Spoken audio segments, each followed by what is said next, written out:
Oh, thank you, Mayor.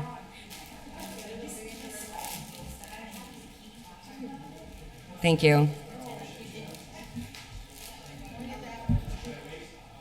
I'll call the meeting to order and then you can come in. All right, everyone. I'm going to call this meeting to order. It is Tuesday, June 11th, 7:21 p.m. Thank you, everyone, for your patience. We had an executive session prior to this meeting, so appreciate everyone's patience as we get started. This is a special meeting of the full City Council. The purposes for this meeting is to vote on the budget for fiscal year 25. But before we do that, the clerk will call the roll. Bartley? I'm sorry, Anderson Burgos? Here. Bartley? He is here. He's here. Devine? Here. Gibner? Here. Graney? Here. Jordan? Here. McGrath Smith? Here. Murphy Ramboletti? Here. Ocasio? Here. Israel Rivera? Jenny Rivera? Here. Sullivan? Here. Bacon? Here. Oh, I thought We're just pulling the name for voting tonight. And Brenna David Barton. Israel Rivera. Okay. You're voting first tonight. We can stand for the Pledge of Allegiance. 2 pledges one night. Pledge Pledge allegiance to the flag of the United States of America and to the republic for which it stands, one nation, under God, indivisible, with liberty and justice for all. God bless America. And Madam President, can I make a motion to take the 2 items off the table, please? Sure. Motion has been made and seconded to take items 1 and 2 off the table. I lost my agenda, so I can't actually read it.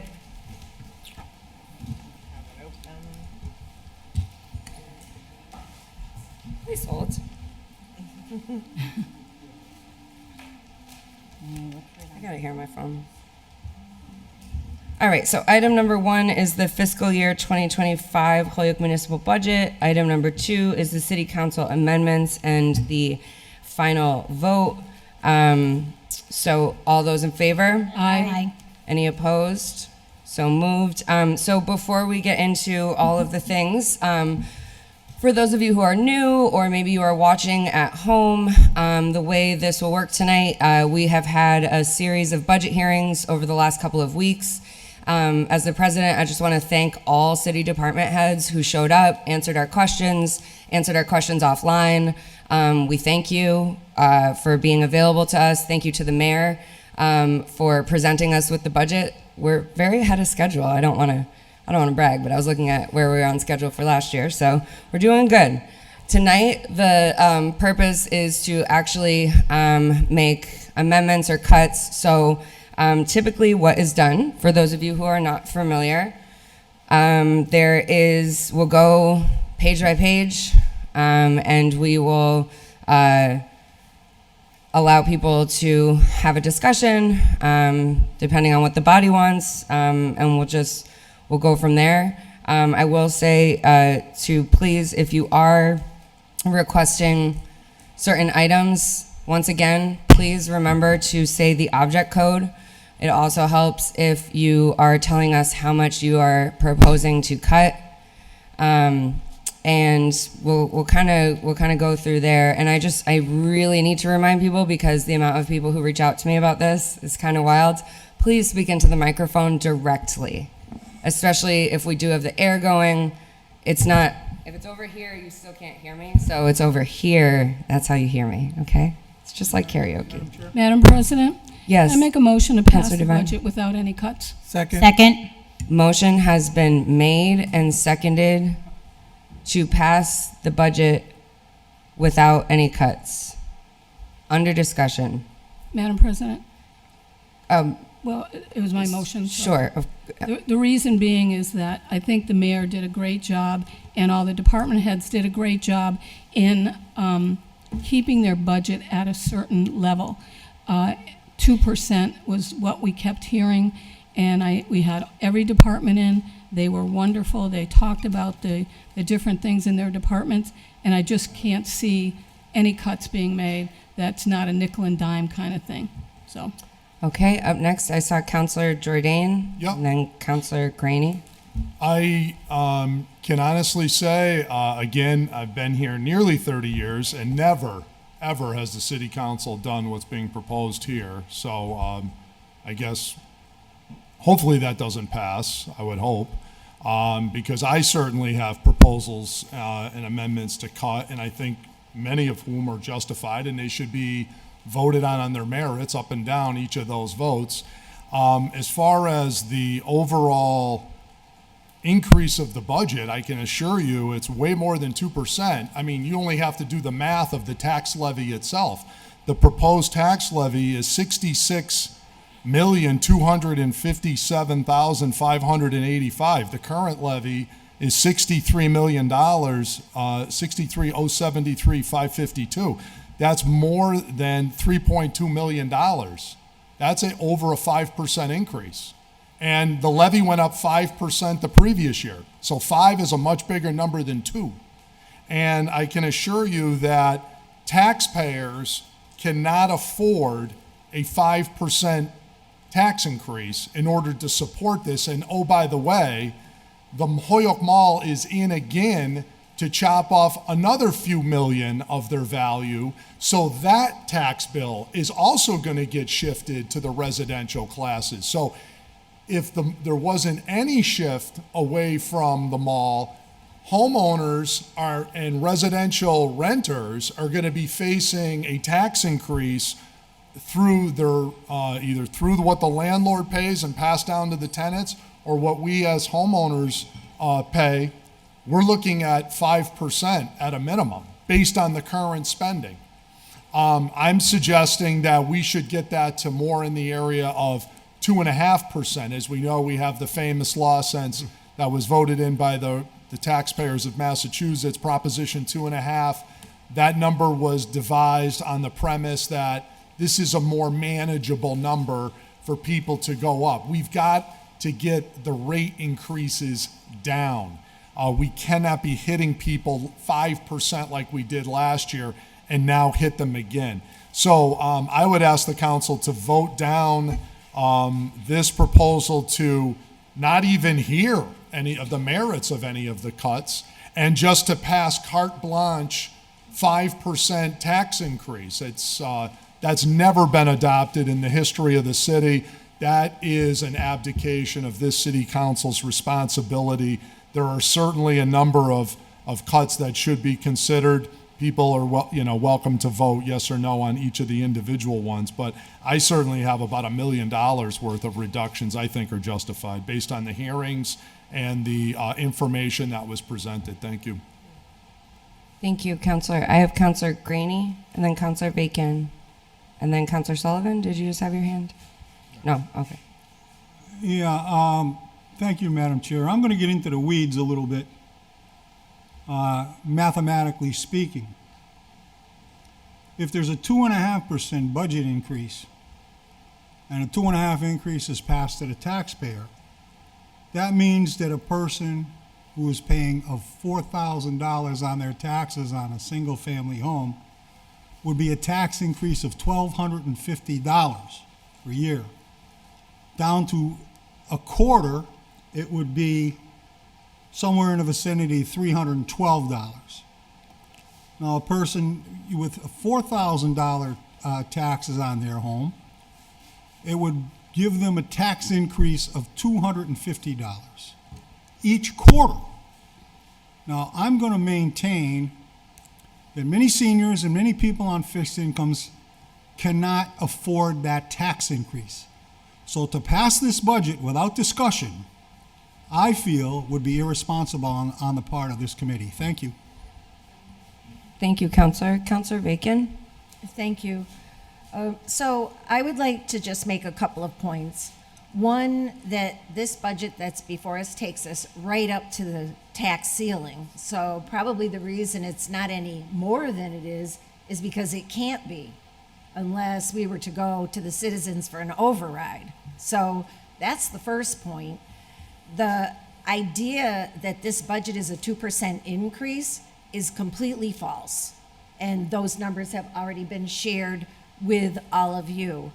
And we've been hearing people come to the rail talking about getting priced out of their apartments because of the high rents.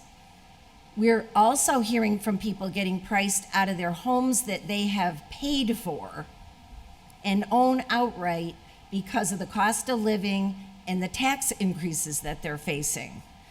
Now, the only role we have as a city council in setting the budget is to propose cuts. We didn't make up that law or rule, but that is the role that we have as part of the budget process. And so I, along with some of my other counselors, urge us to take our responsibilities seriously and go through this. It doesn't compel us to vote for things we don't agree with, but as an example, there's at least one position in the budget that isn't even in our ordinances. So how can we put it in the budget if we don't even have it on the books? So, thank you. On the motion? No, Oh, sorry. well, I mean, I have Counselor Rivera, Israel Rivera.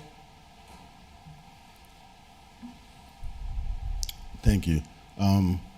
I've had time to kind of go through the budget. I actually don't have any questions. If I had some, then I'd probably vote in favor with regards to having discussions. But for me, a lot of it is clear cut and dry. So I'll probably be voting in favor to just try to approve it. Had other counselors had any concerns regarding particular items, I would welcome them to reach out to me and maybe share any information that they're sharing amongst others with me so that I can also do some research and maybe look it up. Being able to make a decision in 5 minutes, 10 minutes is not enough for me. So I'm going to go based on the research that I've done already over the time that we've had with regards to the budget being presented and asking questions from department heads for now. But yeah, thank you. Thank you. Counselor Jordan. Yeah, I'm going to make a motion, and this will be the easiest way. I make a motion to amend the main motion to go page by page, and I'm going to make, let's see, I'll make approximately about 17 amendments. And we'll just procedurally do it that way, because you have to vote on every single one of my amendments, provided it's seconded. I seconded it. And then we have to vote all in favor. It's not just a motion Right, oh, made no. and seconded, right? Each amendment will be voted on independently, but, Roll call, please. So you made a motion. The motion was made. yep, so I'm making a motion to amend page 1 by making a reduction of $1,750 to education and training, 53190, reduced by $1,750. Second.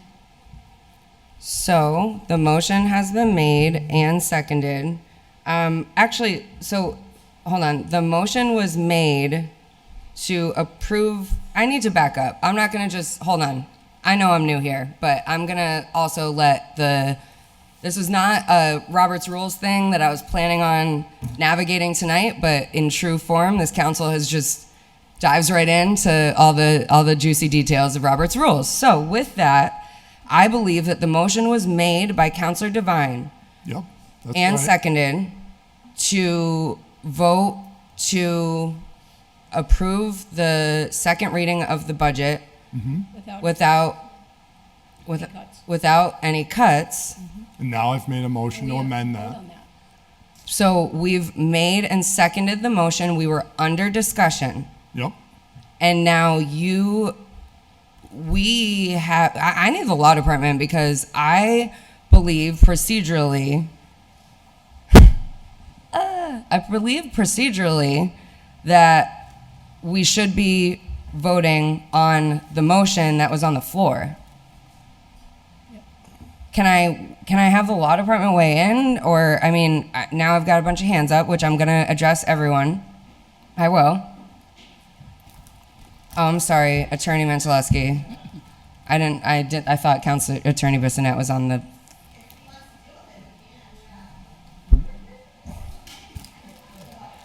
Motion to suspend our rules to allow Attorney Panteleschi to speak. Second. Thank you, Counselor.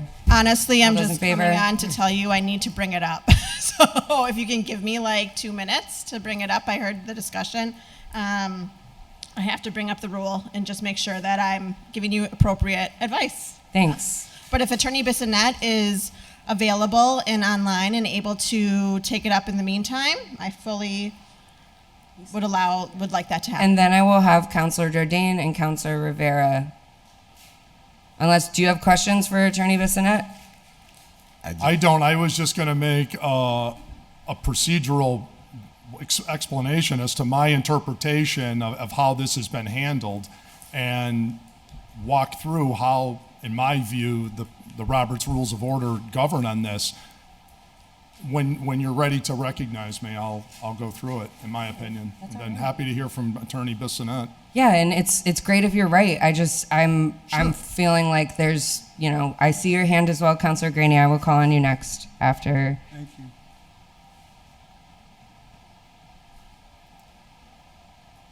Do you want? Go ahead, Counselor Jordan. Oh, sure. yeah, thank you. So, Madam President, essentially, I made a motion to amend the main motion. So now as a subsidiary motion, it has to be dealt with before the final vote will be on the main motion at the end. Which, by the way, is the vote we take at the very end of this meeting every single year. So it's just that we're allowed to make amendments to that main motion. And that's what we're going to do. At least I'm going to make 17 of them. And get into that and make all these proposed different cuts, and we'll take votes on all the subsidiary motions. Then at that point, if there's no other amendments, we vote on the final adoption. That's. I see like 72 hands right now, so I'm getting all you. But And the subsidiary amendments take our attorney, priority over. he has his hand up. Yep. Attorney Bissonnette. Oh, Attorney Mantel, did you? I was just going to say that, yes, a motion to be amended is debatable. May itself be amended by an amendment to the amendment, can be reconsidered, and requires a majority vote. Okay. Okay. So I'm going to Unless keep. Attorney Bissonnette has anything he would like to add to that. Let's begin with the motion to amend the motion on the floor. Right. Motion on the floor is to pass the budget in its entirety without any cuts. The first motion to amend the primary motion offered was to take the budget page by page. That motion needs to be voted on. And if that is passed, then page by page, the council could offer his 17 amendments. And If that motion fails, then you're back to the main motion. then I hope that's clear. do I need to, if we go page by page, am I asking each page for a roll call vote on whether or not we're doing another amendment? No, you would do a roll call for each amendment. Okay. The taking it up page by page would be what the current amendment is to the main motion to pass the budget. Okay. Madam President, I'd like a roll call vote on both. Well, so can we, yes. No, We will. Everything's gonna be fine. What I have right now before us is an amendment to the initial motion, and I need the council to vote on that amendment. Unless there is further discussion, and I saw a bunch of hands, so I'm gonna be mindful. We are in discussion right now. Who still wants to say anything? Counselor Graney. Yeah, I just want a point of order to Councilor Bissonnette. I've been on the school committee for 6 years, member of the city council perhaps off and on for 8 years. I can never, ever remember voting on any budget without having discussion on the items that were possibly to be cut or not, unless Attorney Bissonnette has some precedent that's set for this to happen?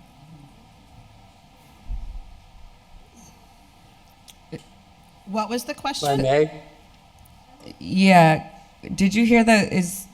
Did you understand that? Is there precedent that this has ever been in history? A budget that was passed without discussion of the governing body? Or without making a full, thorough examination of the budget as we go through it? Anywhere in the state or in the city or in the country? Could you hear that, Attorney Bissonnette? but I'm not versed on whether or not over 350 communities have ever passed a budget on its first reading. As the counselor knows, there were a number of committee hearings where all the departments came in and line items. We're having a hard time hearing you, Attorney Bissonnette. Sorry. The council is free to make up its own rules as to determine the budget. If it wants to proceed on the basis of its budgetary hearings and go forward on that basis without considering cuts, it may do that. Procedurally, there's no prohibition against that. That's entirely up to the council. No, my question was, have you ever heard of any situation anywhere that this has happened without?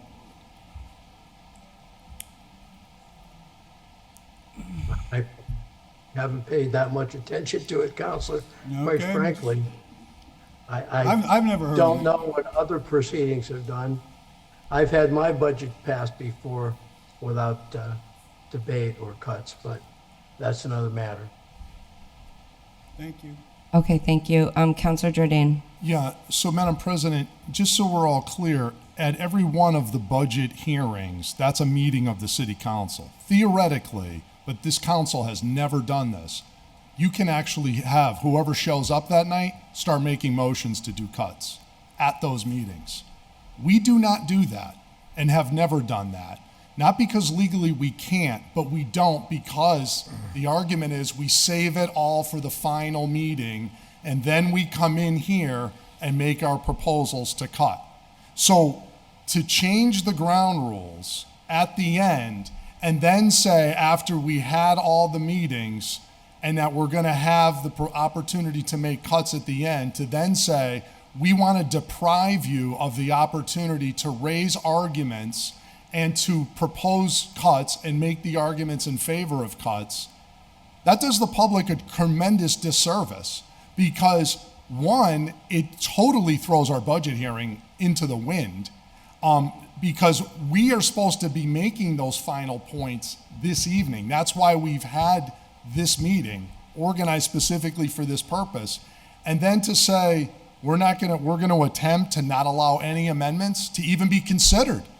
And that also, just so we're clear, by doing that, you deprive the public of an opportunity to see how the counselors would vote on all of these different proposals, page by page.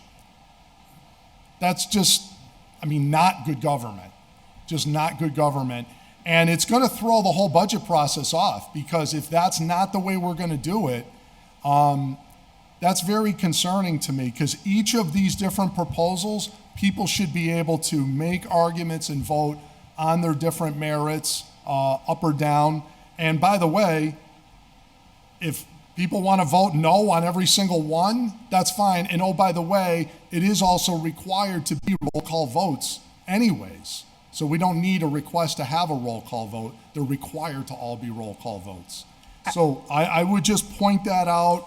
This is the way it's worked, and we would probably be already halfway done by now had we not had this. Okay, so just to clarify, and I do see I have Counselor Givner, Anderson, Burgos, Sullivan with your hands raised. I see you. We will get to you.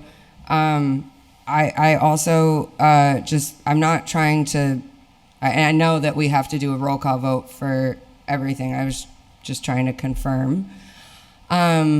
And did you? Yeah, I just wanted Attorney to make sure I'm Mandzelewski? clear. I wanted to make sure I'm clear as to where we're going now. So, Counselor Jordan's motion to amend, right? So he wants to do a page, or he made the motion to do a page by page. The council needs to pass that either by a majority. If they do not, then it goes back to the original motion unless there's another amendment made. If it does pass by majority, then there will be a page by page, but in order to, again, amend the budget, there will need to be further amendments for those cuts. So I just wanted to make sure that that procedure is clear for everybody, because I know it was kind of jumbled at the time. Thank you. Thank you. Okay. Counselor Givner? I'm all set now, thanks. Counselor Anderson Burgos? Thank you, Madam President. I'm going to try and be quick. So, I understand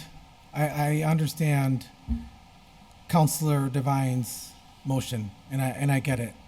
It's in good faith, because the way I see it, the mayor has done an exceptional job, and the departments have done an exceptional job explaining to us over the umpteenth meetings of the necessary reasons for these funds. Right? It's keep our city functioning.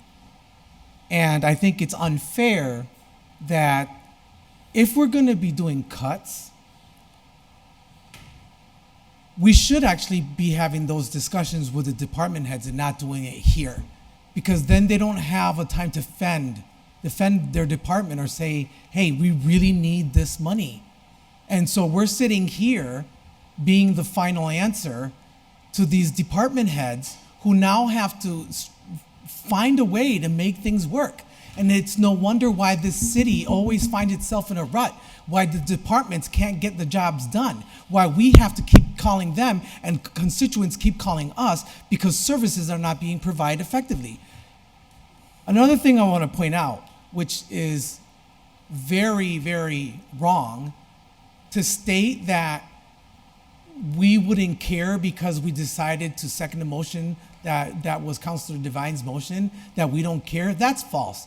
Another thing I want to mention is the housing crisis has nothing to do with our taxes. People being taken out of their homes is because there's a crisis, not the city itself and their taxes. That's not even related. So to even mention that is beyond belief.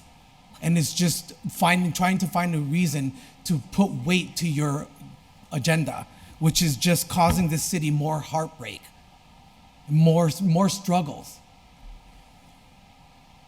That's all I wanted to say. Thanks. Thank you. Counselor Sullivan? Thank you. Three things I'll point out is to consider the cuts tonight, nickel and dime, when there's $1 million on the table. That's not nickel and dime. The one that I'm very, very, very much want to see tonight is well over $100,000. That's not nickel and dime.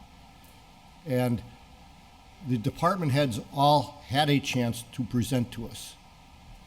We all had a chance to listen. We all had a chance to to ask questions. And now tonight is the night to put into practice what we're supposed to do. Not to vote, not to get a chance to vote on the line items we feel, having heard from the department heads and the rest, is a complete abandonment of our legislative duty and the trust of the voters who elected us to do our job. Thank you. Thank you, Counselor. Counselor Bacon? Thank you. So, in my view, we are on the verge of becoming a classical rubber stamp city council if we pass that main motion tonight. Why are we sitting here? Why did we come to the budget hearings? And to say that our budget, that our taxpayers pay for, is somehow divorced from their financial reality is to be a fantasy. This budget directly affects our taxpayers. They're paying for it. So let's be real and let's do our job and let's vote up or down on the particular cuts. If it ends up that the budget is status quo, so be it. But please, let's do our job. I hope we get 7 votes to take up the cuts and do our job. Thank you. Thank you. Counselor Givner hasn't spoken yet. She has her hands up, and then Counselor Greeny. Thank you, Madam President. I just wanted to reiterate that the question was about the procedure and voting on the motion for the amendment. So I think it'd be really helpful if we want to move this conversation along at all, to take that vote, and if it's up, it's up. If it's down, it's down, and we'll move on. I think we all realize that we are responsible for this budget. Some of us would like to go through it. Some maybe would not, for whatever their reasons are. We were all at the budget hearings. We've heard what we've heard, and we feel how we feel. So I would say on the motion. Second. So we've moved on the motion, no more discussion. What is on the floor right now for a vote is the amendment. To allow amendments. The amendment to allow amendments for the purposes of the budget. Yeah, exactly. And so with that, the clerk will call the roll. Who did they call to go first? Oh, Counselor is, Real quick question before Sure. I vote. okay. No, yes. Oh, Right? right. I'm sorry. So if you are voting if you vote yes, you are voting in favor of the amendment. To allow for amendments. If you vote no, you are voting against the amendment to allow amendments to the budget. And Israel. Brenna, sorry, it was That's okay. Counselor Rivera was his name was called. Okay. Israel Rivera, No. Jenny Rivera, No. Sullivan, Yes. Bacon, Yes. Anderson Burgos, No. Bartley, Yes. Devine, No. Givner, Yes. Graney, Absolutely, yes. Jordan, Yes. McGrath Smith, No. Murphy Ramboletti, No. Acasio. Yes. 7 yeas, 6 nays. Okay, so we're getting regular order.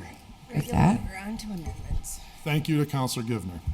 Thank you. yeah, great. That's democracy, guys. It's okay. We're moving forward. That's right. So Thank you. So with that, start at page 1 and get into it, absolutely. so we can wrap up.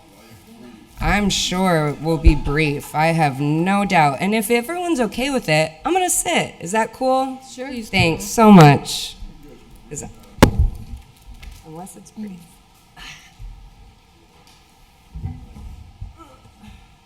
You'll help me? Can Okay. you see everybody? Are we, I can see. Jeffrey's going to help me with Carmen and Izzy and Jenny. Got this. All right. Page 1. I have 2 unless somebody else Sure. has. No, it seems like you are Okay. taking the lead. Go for it. Thank you. Appreciate it. Object code 53190, education and training. I'd like to reduce 3750 to 2000 even, so a reduction of 1750. Second. Second.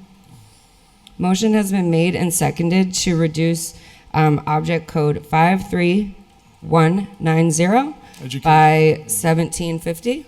Well, And there was a second under discussion. based on spending, this should be plenty sufficient, and if more is needed, we have free cash being certified at some point. Anyone else? All right. The clerk will call the roll. If you are voting in favor, you are voting to reduce 53190 by 1750. Israel Rivera, No. Jenny Rivera, No. Sullivan, Yes. Bacon, Yes. Anderson Burgos, No. Bartley, Yes. Devine, No. Givner, No. Graney, Yes. Jordan, Yes. McGrath Smith, No. Murphy Ramboletti, No. Acasio. Yes. 6 yeas, 7 nays. Good. Okay, with that, so for those that are newer, you do need 7 votes to cut. That's right. Yep. Oh, So, I'm just letting folks know. may I move on to the next one? Sure. I just want to be efficient. Oh, yeah, no, yeah. Unless great. you want to, unless there's somebody Fine, else. unless you want to come Ready up to here. keep All right. rolling? All right. Go on to the next one. All right, I only have one more on this page. So, under in-state travel, 57100, reduce the 5,000. Second. Motion has been made and seconded to reduce line item 57100. Reduce that by, Isn't it already at 5,000?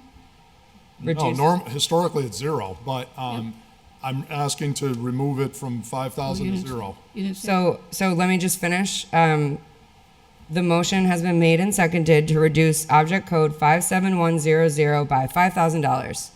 And with that, is there any discussion? Briefly, just that if we're going to do some in-state travel and that's needed for this city council, I think I could put on one hand the amount of money I've spent in 30 years on in-state travel as a city councilor. So to think that we need 5,000, I think there should be a specific thing. If there's something that comes up, then we can request the mayor at that time. I don't think we need to budget this, and we've got $1 million that we need to cut to help the taxpayers. Alrighty, anyone else under discussion? Seeing none, the clerk will call the roll. If you are voting I yes. had a question. Oh, I'm sorry. Councilor McGrath-Smith. My question was if that is related to the MMA conference. Yep.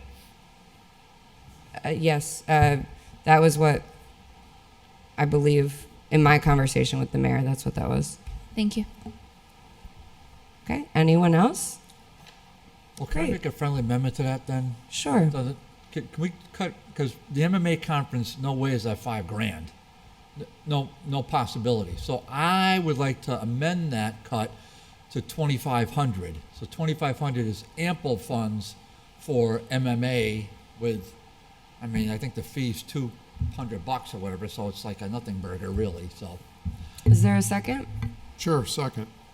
Motion has been made and seconded to amend the reduction of 57100 by 2,500. Under discussion on that end. Nope. Okay, so the clerk will call the roll. If you vote yes, you are voting for the reduction, the amendment that was proposed to reduce 57100 by 2,500. Israel Rivera, No. Jenny Rivera, No. Sullivan, Yes. Bacon, Yes. Anderson Burgos, No. Bartley, Yes. Devine, No. Givner, No. Graney, Yes. Jordan, Yes. McGrath-Smith, Yes. Murphy Ramboletti, No. Ocasio, Yes. 7 yeas, 6 nays. Okay, so with that, you did reduce to by 2,500. That's right. Okay, who else? Anyone else?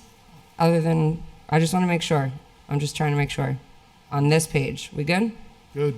Great. Councilor Jordan. Page 2, Office of the Mayor.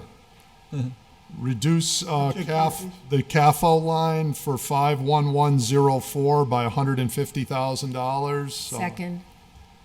Motion has been made and seconded to reduce line item 51104, the CAFO position, by $150,000.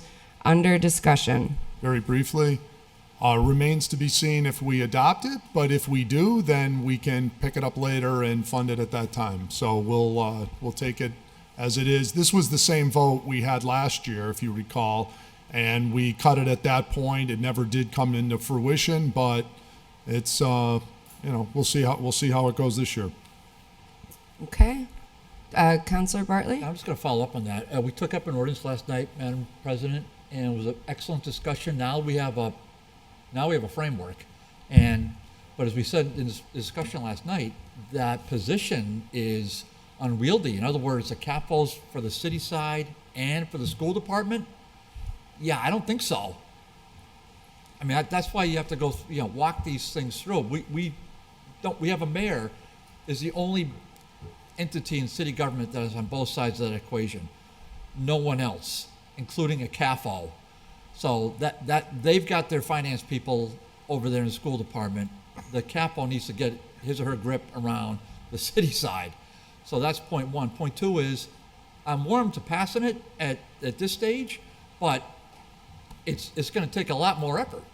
Yeah. And since it's not in the books, I don't think we should include this in the budget. And I'm very confident that when it's on the books, we'll find the funds to approve it. So that's my take.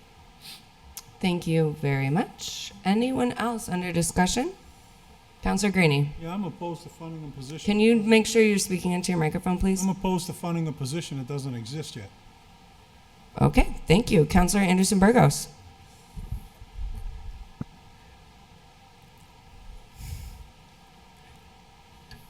Let me take a deep breath because I swear. Look, for me, if I am creating a position, right? If I'm creating a position, I want to think ahead of the game. I want to have the money ready. So when that position is filled, I don't want to see it go back into city council. And then for me, I just feel like this is just holding us up more. We have bigger fish to fry, and we're holding up work. Actual work. We're holding up not only the mayor, but we're holding up department heads. I swear, I think this, some of them city council members in this body just do things intentionally to hurt this city. And people need to start listening and watching. This is exactly what they've been doing for years, and they're going to continue doing it. It's an abuse that the ones that are suffering at most is the ones that are paying the taxes. Anyways, I think we should have this line item here so that we're not going back and forth. I think it should be ready to go. So when the position is filled, we don't have to sit here and have this discussion all over again. It's a waste of time. Councilor Bacon's up next, and then Councilor Greeny. Thank you. I will be supporting this cut because I don't believe we can fund a position that doesn't yet exist on the books. And I would vehemently argue against the point made that any counselor is working against anyone in the city. What we're working for is to have an affordable government, and the size of this government is out of control relative to the tax base that we have in this city. We're putting too much on the small taxpayers that we have here. And so we're looking to try to have some affordability. Thank you. Thank you. Councilor Greeny. Madam Chair, I'm sitting here, and I'm sick of councilors taking swipes at other councilors. Me too. That are not only despicable, but are very demeaning to this council and the people who are here. I absolutely am abhorred with people taking swipes at other councilors, because I'm another councilor, and I believe that we should do the job of the taxpayer in the city, and we should stop taking swipes at each other and do the business in the proper way. Thank you. Thank you. I have Councilor Bacon. Oh, wait. I got you. Okay. And then Councilor Jordan, and then Councilor Ocasio. And Sullivan. I'm sorry. The ball's in the way. Sorry. The position should either be by ordinance or civil service. We have 2 columns for that. You'll note it's neither. Because it's supposed to be by ordinance. You don't have an ordinance, that's right. Until you have an ordinance, you're really not supposed to fund a position that you have no ordinance to support it. But, no sense the law getting in the way here. But I would say that how this is supposed to work is you are supposed to be funding positions after the ordinance is created. I get it. When the budget was made, the mayor didn't know that. But it still hasn't been adopted. That was the same issue last year. So it really should be cut. And then if we pass the ordinance, he comes in with a transfer request. It's not a big deal. And if the yes votes are there to do it, all the better for him. Okay, thank you. Counselor Ocasio. First of all, I'm not here to please us here in this body. I'm here to do the people's job. And to get insulted every time that, like, in other words, to say that, kind of like to say, like, new counselor, to me, the remark, I took it as that the new counselors don't know basically what they're voting on or what they're doing. Well, I know what I'm voting on, and I know exactly what I'm doing, and I'm my own person, and I make my own decisions. Thank you. Thank you, Counselor Sullivan.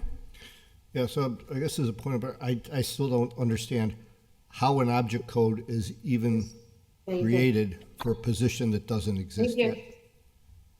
I'm not sure who that is on Zoom. It is, I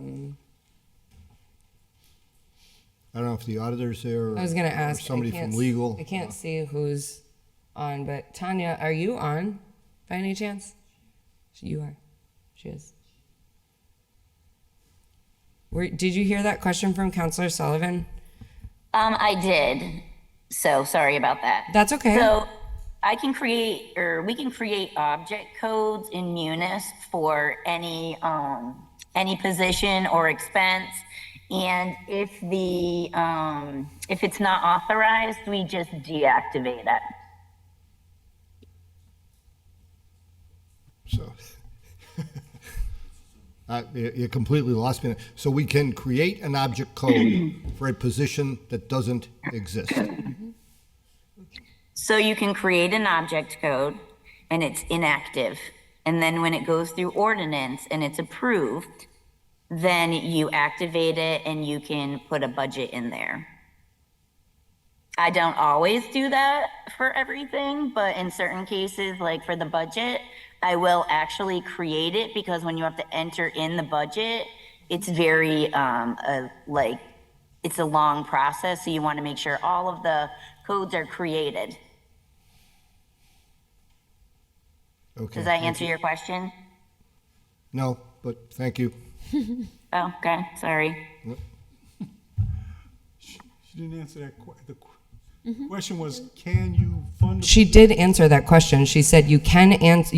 I mean, do you want me to like repeat what she said? I can. She said yes, you can create an object code. It is not active until there is actually an ordinance created, and then it becomes active, and then money can be pulled from that line item or put into that line item. Am I correct, Tanya?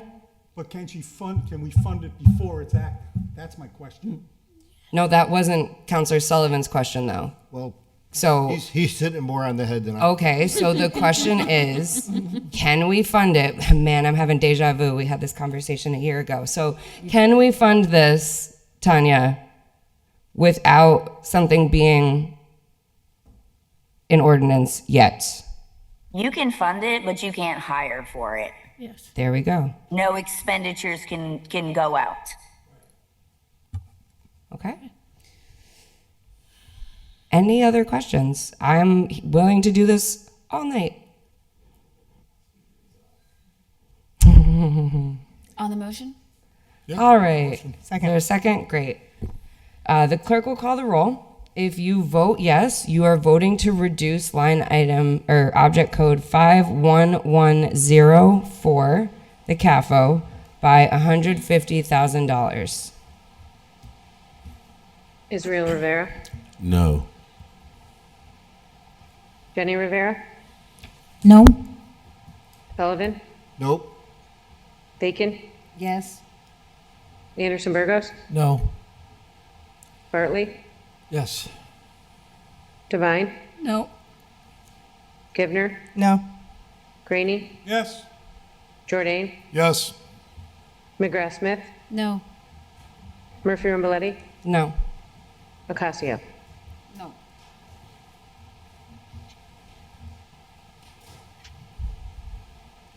Four yeas, 9 yeas. 4 yeas, 9 nays.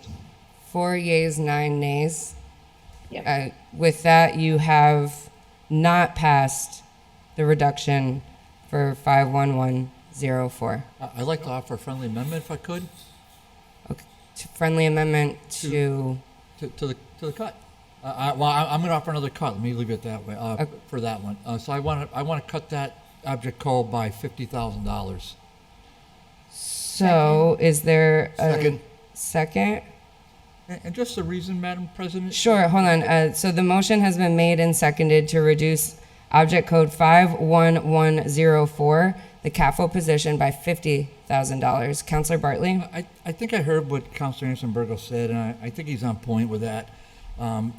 It just kind of gets some money there ready to go. And I heard what Tanya said, but in my opinion, this is, and I just picked 50,000 because it seemed like a round number, but it seems to me like we're not I'm very doubtful we're going to have this ordinance ready for a period of time, and have $100,000 in the line item is probably going to be more than sufficient to pay for that once we have the party hired.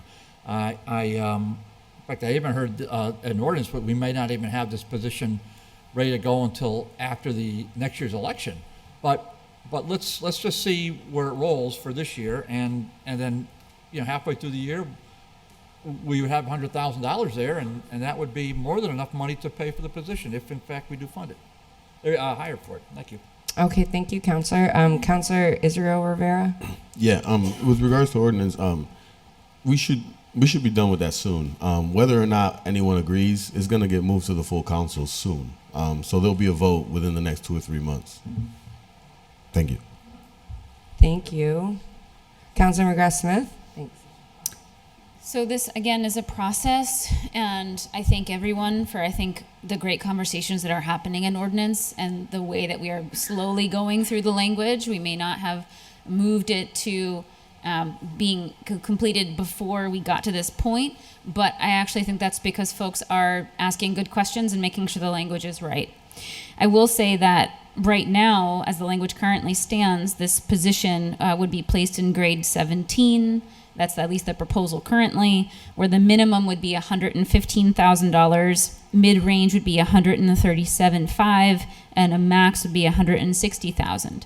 So to pick $150,000 and place that in the line is giving this position the ability to, once we've finalized it in ordinance, be immediately hired rather than wait 8 months like we have for our city engineer. We could actually move forward with hiring the person versus putting ourselves maybe awkwardly in a position of posting a position that we potentially can't actually fund, and then we have to interview people knowing we're really going to have to wait several months before we can afford to hire them into the role based on the ordinance that we have crafted based on this salary range. So I do think that it makes sense to keep it at $150,000 so that as we finish this language, and we should soon, we're able to then immediately post the position and move forward. Thank you. Thank you, Counselor. Counselor Bacon? Thank you. So I just think the point that was being made is that you're only going to need enough money to cover the position for theoretically 8 months. You're not going to need 12 months worth of money because we're already almost to July as it is. And so if the ordinance passes, then you have to do outreach, interviewing, etc. So the idea is that there'd be adequate money there for the range. It's just that you wouldn't need it for the 12 months. I think that's the point I heard. Thank you. Yep. Thank you. Not seeing any other hands, so the motion was made to reduce 51104 by $50,000.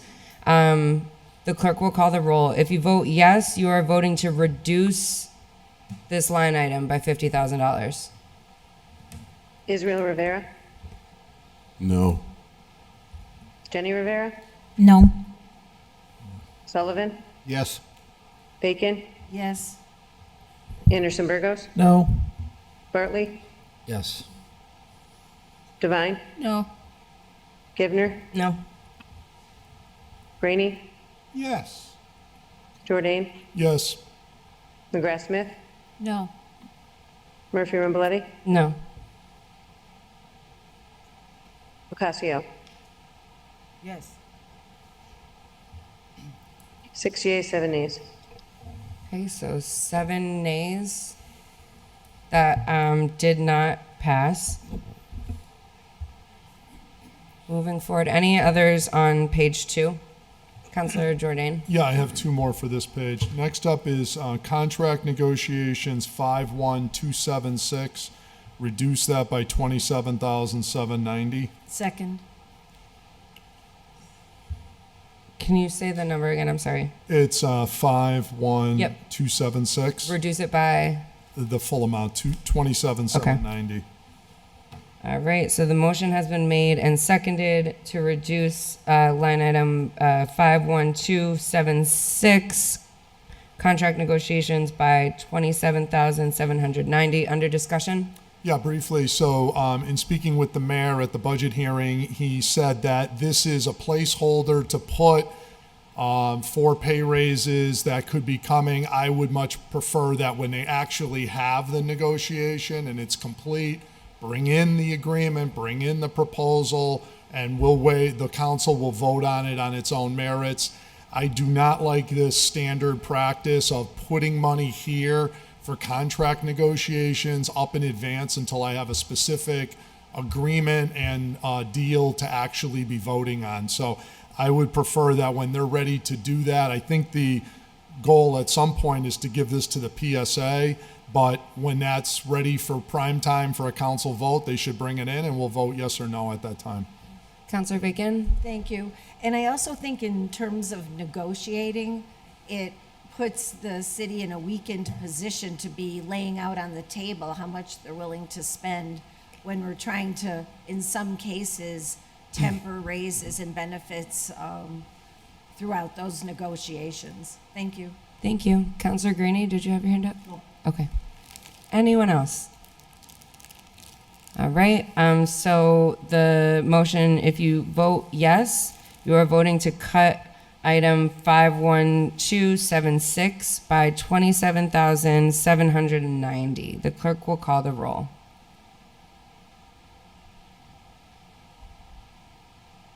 Israel Rivera, No. Jenny Rivera, No. Sullivan, Yes. Bacon, Yes. Anderson Burgos, Left the room. Bartley, Yes. Devine, No. Givner, No. Graney, Yes. Jordan, Yes. McGrath Smith, Yes. Murphy Ramboletti, No. Ocasio, Yes. 7 yeas, 5 nays. No, wait. There's one. What was the vote? I'm sorry. What? Oh, you already voted no. We already- You don't know what you just voted no on? or- It's, No, I You didn't didn't vote no. it Oh, was. I'm asking. Oh, what I was thought the you, vote. I thought you, I thought Thank I you for heard a speaking no. for me. Anyways, what was, Happy to help. what was the question? Okay, guys, let's just act like adults here. Well, I just don't And like people answering for me. I understand. Please stop. Counselor, 51276.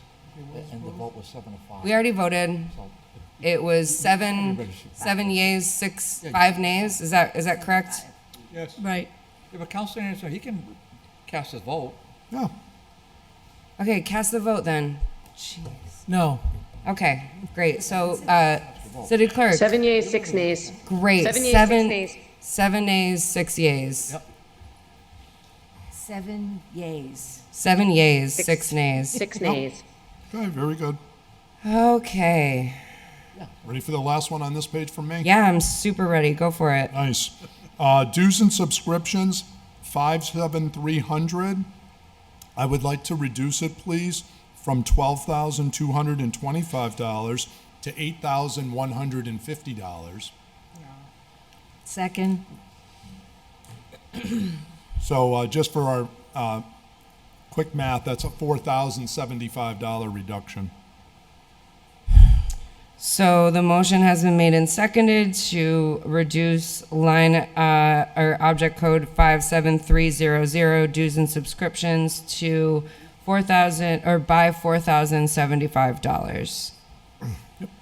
Under discussion. Yeah, briefly, again, at the budget hearing, the mayor mentioned to us, there's a number of things that he participates in. Obviously, the most important being the MMA, so we wanted to make sure the money was there for that. The National Conference of Mayors is something more recent, and I asked, and it didn't seem like there was huge value there, and he was like, yeah, if we were going to make a reduction, he wouldn't object to a reduction on the National Conference of Mayors. And so I said that I would keep the money there for the MMA, and I got that number 8150. So therefore the difference. Thank you. Any other comments? All right, the clerk will call the roll. If you are voting yes, you are voting to cut the line item by $4,075. Israel Rivera, No. Jenny Rivera, No. Sullivan, Yes. Bacon, Yes. Anderson Burgos, Nope. Bartley, Yes. Devine, No. Givner, No. Graney, Yes. Jordan, Yes, McGrath Smith, out of the room. Murphy Ramboletti, No. Ocasio. Yes. Ocasio, Yes. 6 yeas, 6 nays. We have to wait for, Well, that doesn't pass. Does not pass, no. no. Yep. Is that it? No. All right, Unless we're gonna next page. let Meg come back when she's back. Okay, I'm done with that page unless somebody else has something. Yeah, does anyone else? I want to make sure other counselors, just making sure. Got it, page 4. I'm on actually page 3, auditor. Just kidding, got excited. Take it back a notch. I don't have anything on page 4 though, if that makes Oh, that's cool. All right, page 3. Okay. Only have one item here, Madam President. Sure, go for Okay. it. Line item 51106, reduce that line item by $70,409. Second. All right, motion has been made and seconded to reduce line 51106 by 70,409. Under discussion. Yeah, Madam President, this position here is, I listened carefully at the budget hearing and did some of my own supplemental research afterwards. It was portrayed in one respect that we would be getting this position this is a brand new position, by the way, and we're going to have all we can to fund the positions that we already have. And one of the concerns I have is how many jobs are we going to have here? Quite frankly, I mean, taxpayers want to keep their job too. But when we're looking at this position and having this new position added exclusively for the Holyoke Police Department, I'm not sure, quite frankly, there's enough work to do exclusively another position. So when I asked more about that, I was told, well, the bookkeeper is retiring. So it was almost leading you to believe that, you know, if that position goes out, we might have this and there might be a savings there. But the full intention is that the bookkeeper job is going to be kept. And that position there's already somebody in line to get that job when the current incumbent does eventually she retire after many years of meritorious service.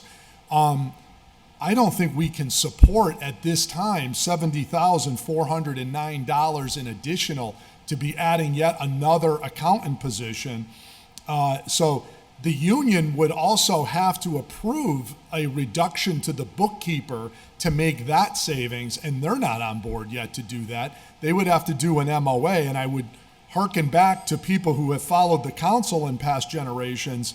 We had about 14 years ago a big debate here about having a comptroller for the police department, and the union was able to successfully defeat a comptroller for the HPD. All of that would need to be able to be vetted out with the union first, number one. Two, can we really afford to have this only be for this department as opposed to multiple departments? Maybe if we can have more discussion, I could embrace this, because the auditor, she does an amazing job. I'm a huge fan of Tanya and her office. But on the other hand, I'm not there yet on this position being exclusively until we figure out what we're doing with the HPD and otherwise. So we need to have more discussion, and also I'd like to see what the free cash gets certified and where do we land with all of that, and is this something we can afford this fiscal year? So it's not a no at this time from me, but it's more of a let's wait and see, and we still have time on figuring this out. Thank you. Thank you, Councilor Givner, and then Councilor Graney. Thank you, Madam President. I just like to say, in general, when I see new positions or any positions that require funding in any having anything to do with the financials of a department or the city, I think we need to prioritize them. So this for me is a no-brainer. I think the police department needs an accountant. I think the city needed a treasurer. I think we need a lot of financial mechanisms in our city to help us save money. I think cutting positions doesn't save as much money as funding positions and keeping people in these positions so that they can find the problems where they are and, address them. So, thank you. Thank you, Councilor Graney. Yeah, just quickly, this position. Yeah, I need you to speak into the microphone. This position, would this be under the proposed CAFO, or would it be under the chief of police or under the auditor? How many people do we need to overlook and oversee the finances of the city? It's, I'm sorry, but this is something I can't support. Excuse me. Okay, and just a reminder again, gotta speak into, you can move it right in front of your face. Okay, any other discussion? Yeah. Councilor Sullivan. Yeah, once again, also, if this person is strictly for the police department, I feel it should be coming out of the police budget and not the auditor's budget, number one. Number two, once again, to have someone just for the one department, do we have a bookkeeper just for the fire department or any other department for that matter? So I would be opposed to starting a new position just for that. Thank you. All right. On the motion, unless there's somebody else Second. wanted to talk. Yeah. Yeah, no, I know. Okay. If you vote yes, you're voting for the cut of $70,409. The clerk will call the roll. Israel Rivera, No. Jenny Rivera, No. Sullivan, Yes. Bacon, Yes. Anderson Burgos, Nope. Bartley, Yes. Devine, No. Givner, No. Graney, Yes? Jordan, Yes. McGrath Smith, No. Murphy Ramboletti, No. Casio. Yes. 6 yeas, 7 nays. Okay, so with that, did not pass. Anyone have any cuts for page 4? Okay, page 5.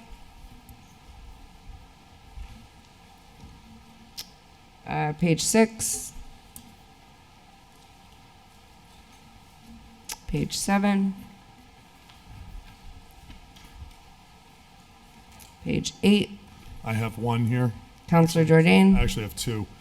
I'd like to reduce special counsel by 60,000. That's object code 53010. Second. So motion has been made and seconded to reduce line item 53010, reduced by $60,000. Councilor Jordan. Yeah, well, obviously we heard earlier tonight about a bunch of money being spent on special counsel for things that were approved by the city council. But even putting that aside, one of the obvious is I think we need to start to move more of the collective bargaining in-house instead of paying expensive outside counsel for that. We have 5 attorneys now in the law department, and we need to continue to reduce outside counsel hours. So I would recommend to have this growing from last year's budget, and actually the last 2 years, by $75,000 to now $120,000, to me is a bit much. And I think we should be able to manage with $60,000 in light of the fact we now have all these additional attorneys that we historically haven't had. So we're at full staff. Thank you. I see Counselor Bacon and then Counselor Devine and then Counselor Anderson Burgos. Thank you. And I would note that we supported building the legal department to the status that it is now. And part of the promise was that we would be relying on the outside counsel less. And recently, I've been hearing reports that we have our attorney and outside counsel at the table on certain negotiations relative to certain matters. And I just don't see where we need the doubling up of legal attention.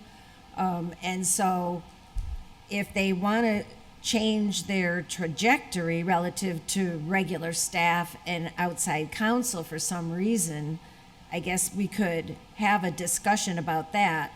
But rather than look to cut any existing positions, I think it's more reasonable to ask them to limit their use of the outside counsel so much. Thank you.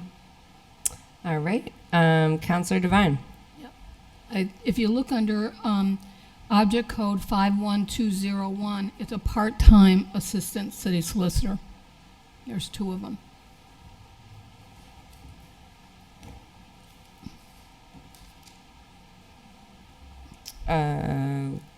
This is for 53010. Yes, but I think it was Councilor Jordan said we had 5 city solicitors, and what I'm trying to say is 2 of them are part-time.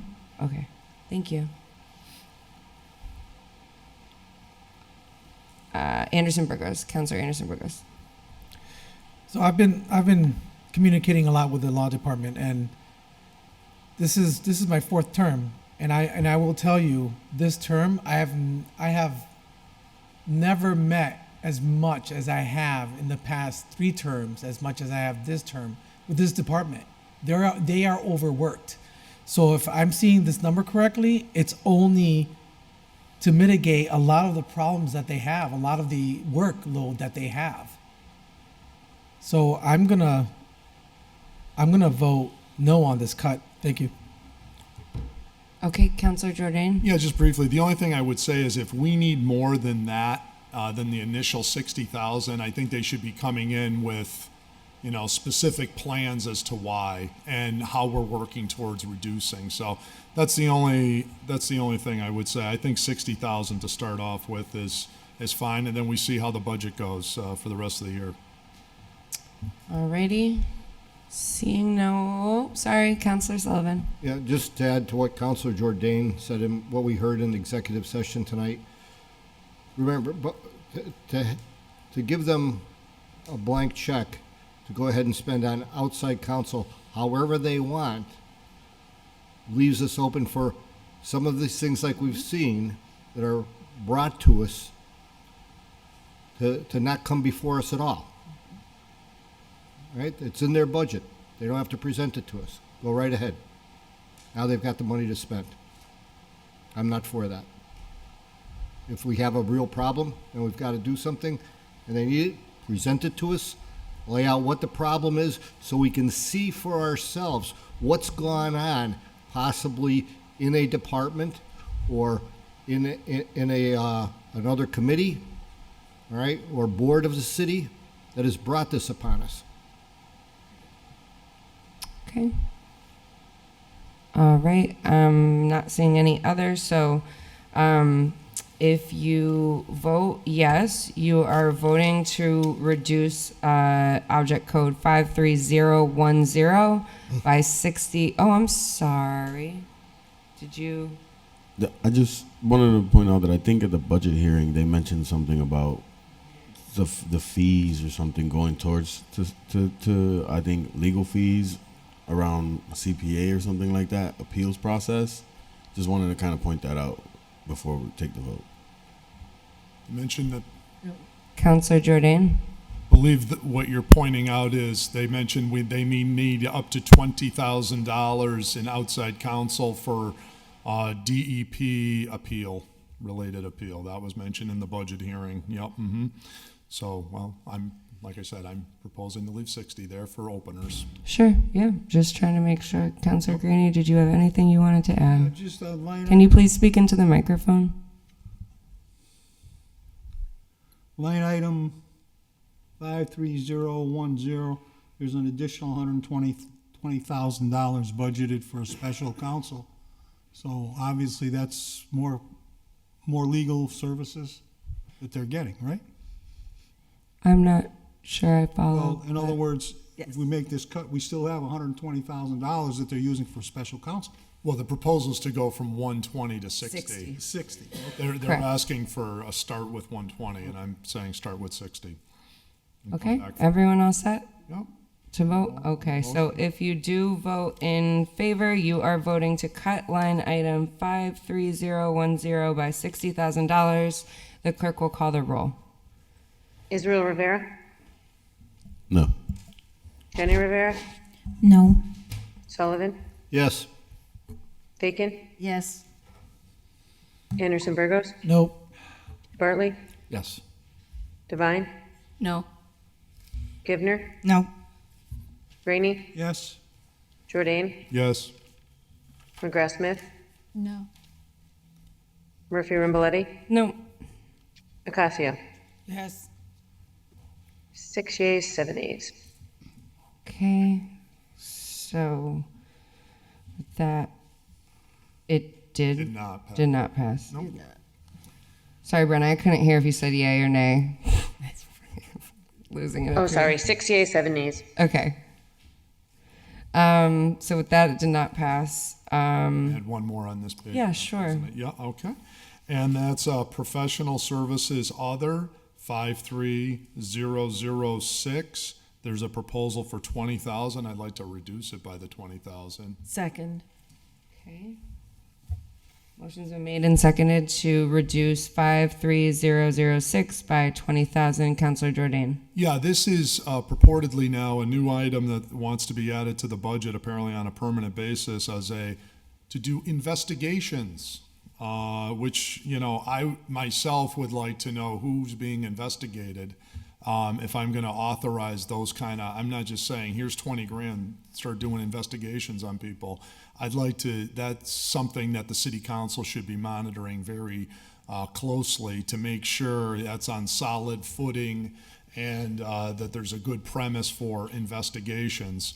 So I'm a little concerned about that, quite frankly. I mean, I'm sure the spirit of it is good, but I would like to I think the council and the mayor for that matter should be consulted whenever different various investigations are being ordered, or, we're going to look into workers' comp issues. Okay, we need X, here's our plan. We're going to be going after, XYZ slumlord person. I would like to hear, or a group of slumlord type people, I don't know. I would like to know about what's going on with these investigations before I just say, here's 20 grand, start investigating, because that's potential risk exposure to the city too on the other side of those. And I want to make sure all of that is aware, because we have to calculate all those considerations also. I don't think the council should be abdicating its say to just say, here's a check, start doing investigations. So I'll leave it at that. Thank you. Thank you, Councilor Bacon, and then Councilor Rivera. Thanks. And I'd like to understand more about the role of these investigators. And since it is a professional service and it's a contract service, I'd like to know what the companies are, because it seems like it's a fine line between our law department investigating and our police department. And so I'd just like to know where the lines are. Thank you. Thank you, Councilor Rivera. Through the chair, I guess, to fellow councilors, and thank you for bringing up the police piece, because to me, I would say, what's the difference between giving them the money to investigate when they do their job, and we're giving the solicitor's office money to investigate so that they can better do their job? They really, to me, yes, there's differences in regards to public safety, but they both are aligning with making sure that you have people abiding by the law. So I really don't, there's a little bit of a difference with regards to public safety, but I'm not asking police to tell me who you're investigating before I give you money. Like, I would never ask that. That doesn't make any sense. But thank you. All right. Counselor Jordan. Yeah, these aren't criminal investigations. Let me be clear about that. They could ultimately result in potential, maybe, but this is not something where we're getting in and do a sting on somebody. No, these are actually, as it was represented to us, this is mostly for personnel investigations largely. But I would like to know, like, we should be involved in, like, if we're going to have these outside firms, what are we doing? What is it as part of a bigger plan? We should have that conversation before we just say, here's the money and don't check in with us. I think that's a conversation we should have relative to all the other things that we got going on, workers' comp, retirement issues, this and that. If there's something not appropriate, we should have that conversation. Those should be authorized, just like how we individually authorize lawsuit defense, lawsuit procedures. I wouldn't just say, hey, here's 50 grand, just start suing people or defending lawsuits. We would want to have a play-by-play of knowing the basic framework of what's going on. It's due diligence. That's basically what my point is. Thank you. Okay. All set. Great. So the motion is to reduce item 53006 by $20,000. If you vote yes, you are voting in favor of the cut, to cut by $20,000. So the clerk will call the roll.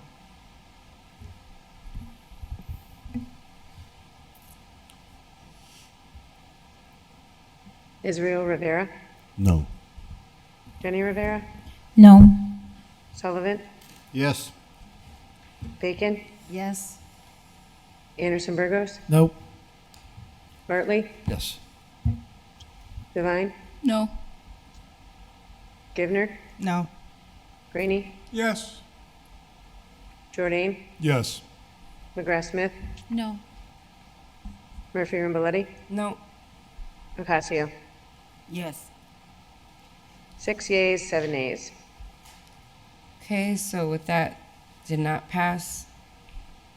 More on page 8. Anyone?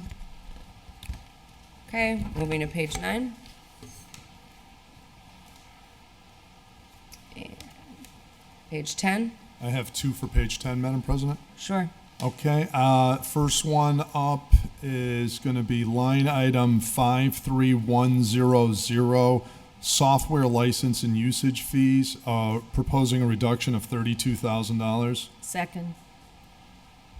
Okay, the motion has been made and seconded to reduce item 53100 by $32,000. Counselor Jordan?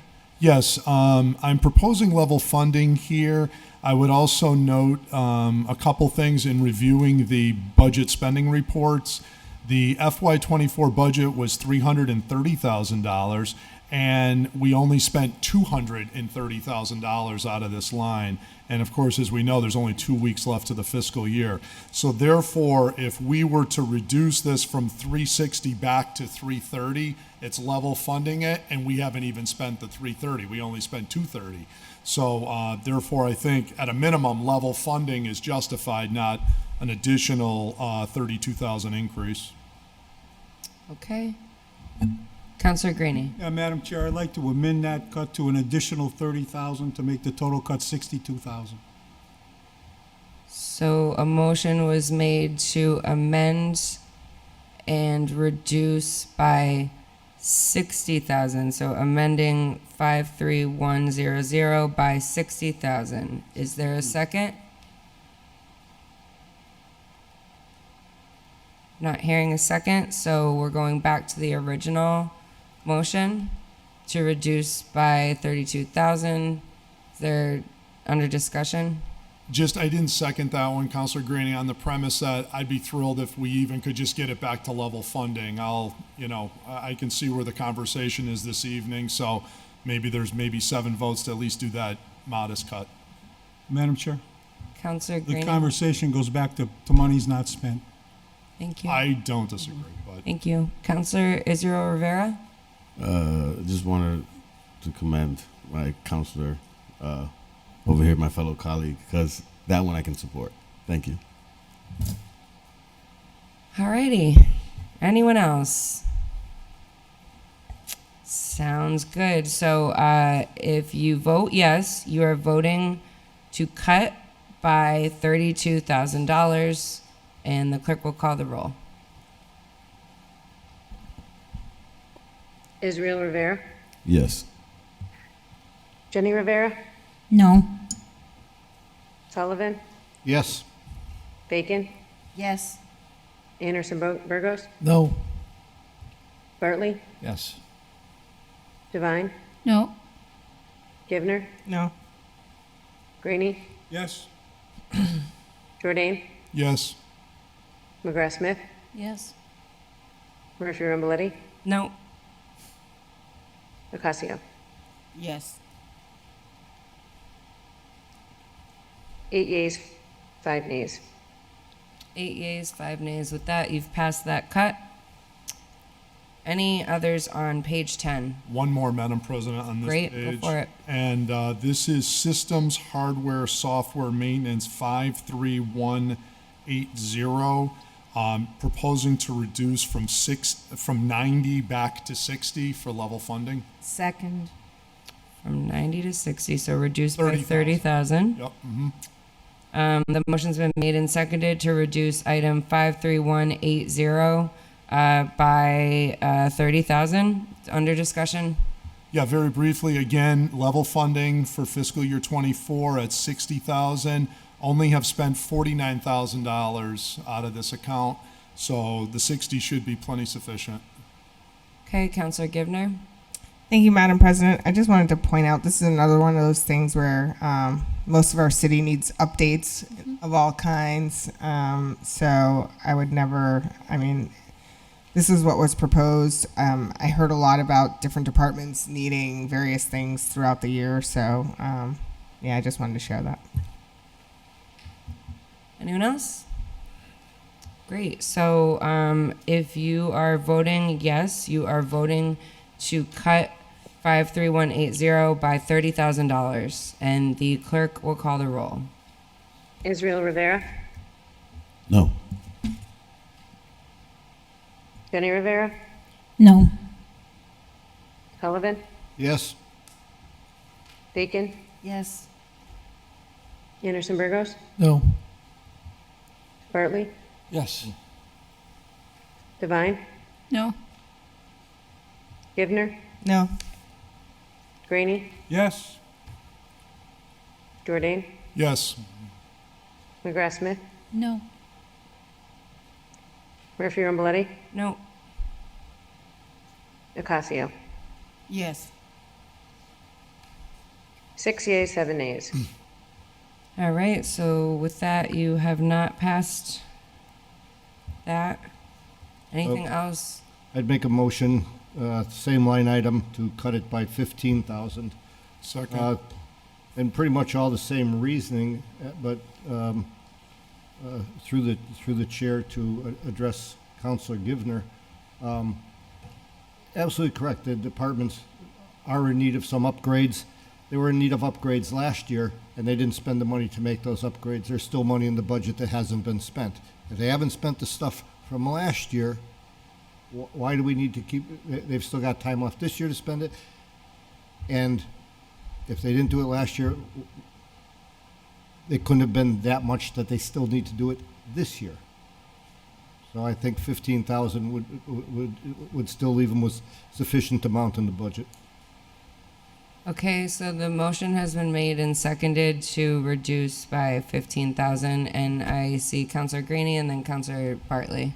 And I support the amendment by Councilor Sullivan for the reasons aforementioned. Great. Councilor Bartley? Yeah, I would just point out, just a reminder, that the cuts proposed are generally not to be punitive, and you can take the argument or leave it, but I would say if there is a cut, the funds generally go back to free cash when it's certified. So it's not like the money evaporates, and frankly, it gives us, the mayor, a little more flexibility to propose things. That's how we used to do it. So, I mean, I would just ask you to just, I mean, I know we're on a 6-7 run, and it looks like that's gonna be the way it's gonna be, but just keep in mind that the cuts aren't saying that the money just evaporates and goes away forever. It just says, for right now, that stuff's gonna be on hold, and when funds are certified, it would go back into the free cash account, Madam Chair. So, just a thought. Thank you. Thanks. On the motion, did anyone else have anything else to add? So the motion was to reduce 53180 by 15,000. So if you are voting yes, you are voting in favor of the cut of 15,000. The clerk will call the roll. Israel Rivera, No. Jenny Rivera, No. Sullivan, Yes. Bacon, Yes. Anderson Burgos, No. Bartley, Yes. Devine, No. Givner, No. Rainey, Yes. Jordan, Yes. McGrath Smith, No. Murphy Ramboletti, No. Pascal. Yes. 6 yeas, 7 nays. Okay. That did not pass. Anything else on page 10? Okay. Page 11? I have one here. Sure, Councilor Jordan. Okay. I'd like to make a reduction on administrative assistant to the city council by $2,246. Second. And that is line item 5110. 51101 to reduce by 2,246. And Councilor Jordan? Yeah, basically want to support a 2% increase that the other employees are getting for our employee, and but 7% I think is just too much at this time. So I want to just have it for our department consistent with the other departments. Okay. Thank you. Councilor Devine? Yeah, it's interesting that you would cut our administrative assistant who does such a wonderful job, and the fact is his husband can't vote for this. So that's pretty interesting in my opinion. So, Councilor Devine? I'm sorry. Okay. Councilor Rivera?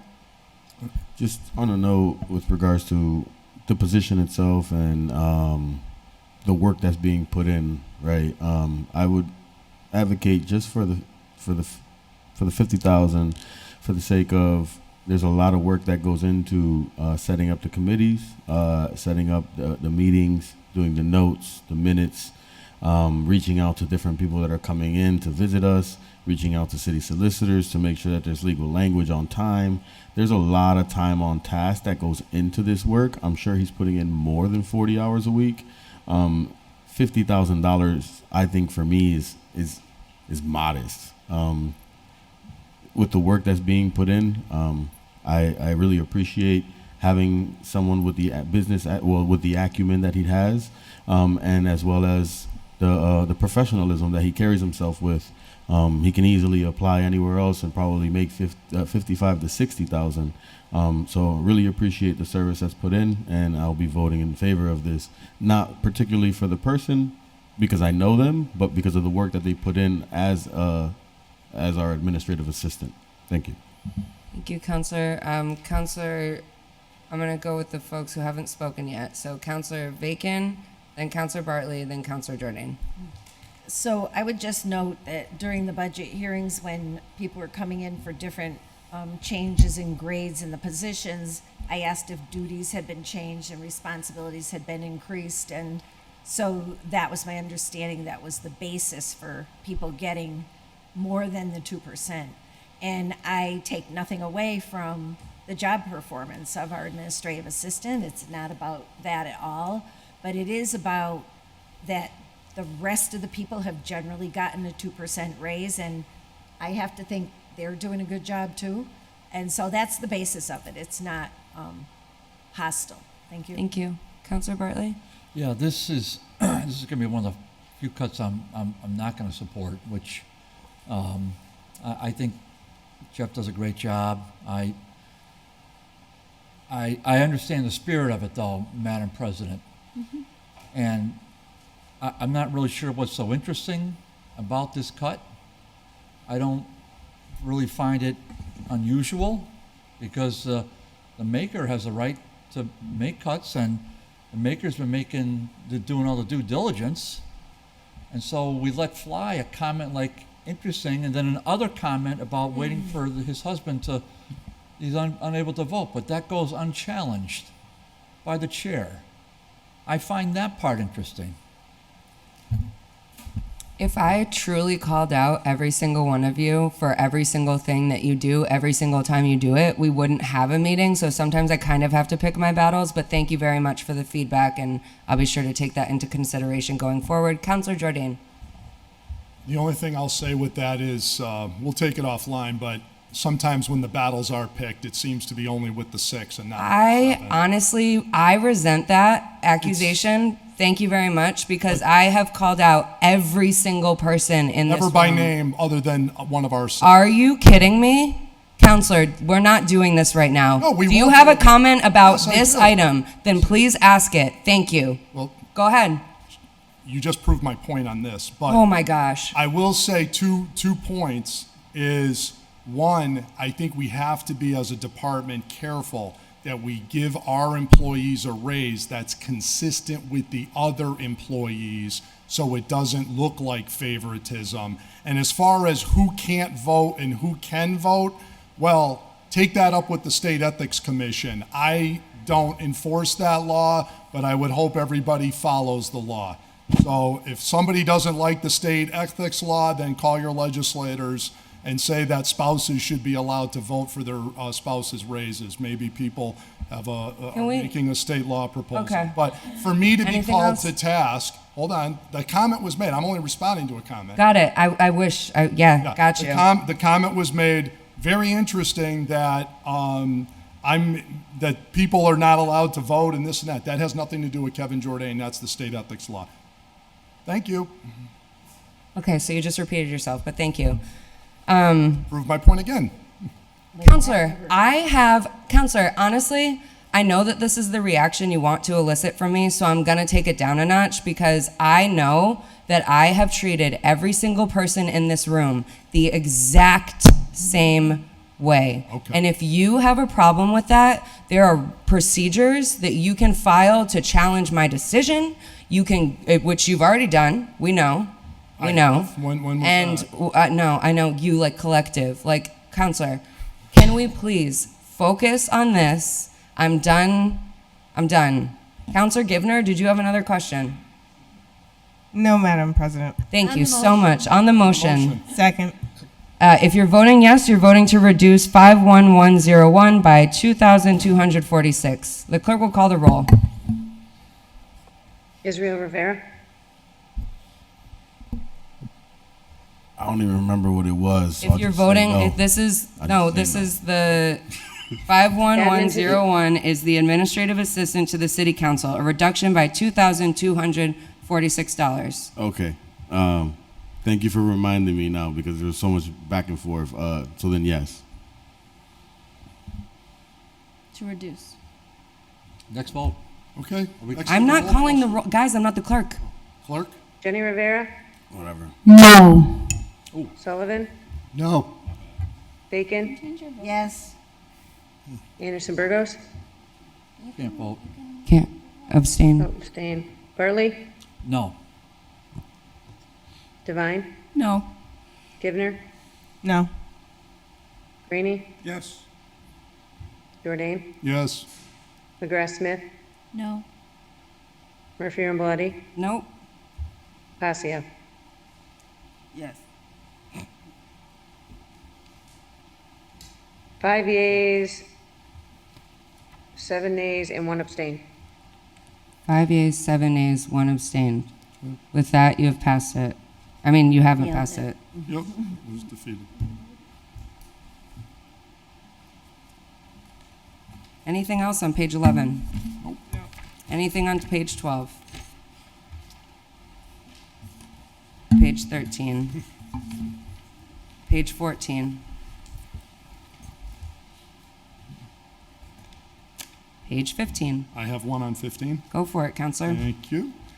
Administrative assistant, line 51105, to reduce that by 25,000. Second. Motion's been made and seconded to reduce by 25,000. All the, under discussion. Under discussion, this is a new added position. Again, based on the current budget, we're not in a position to be adding more new positions at this point. We should take a wait and see approach until we see if free cash gets certified. I can't even tell you when the last time free cash ever got certified, because we don't balance the books in this city. And it's delaying all kinds of payments throughout the city. But if and when that miraculous day that we do get finally free cash certified, then we should revisit this to see if this is something we can afford in the context of, does this justify yet another $25,000 tax increase to add another position here? At this point, too early to say. Thank you. On the motion? Is there a second? Second. I understand. Someone said on the motion, and I was waiting to see if there was a second. There was a second. That's fine. There we go. The clerk will call the roll. If you are voting in favor, you're voting to reduce 51105 by $25,000. Israel Rivera, No. Jenny Rivera, No. Sullivan, Yes. Bacon, Yes. Anderson Burgos, No. Bartley, Yes. Devine, No. Givner, No. Graney, Yes.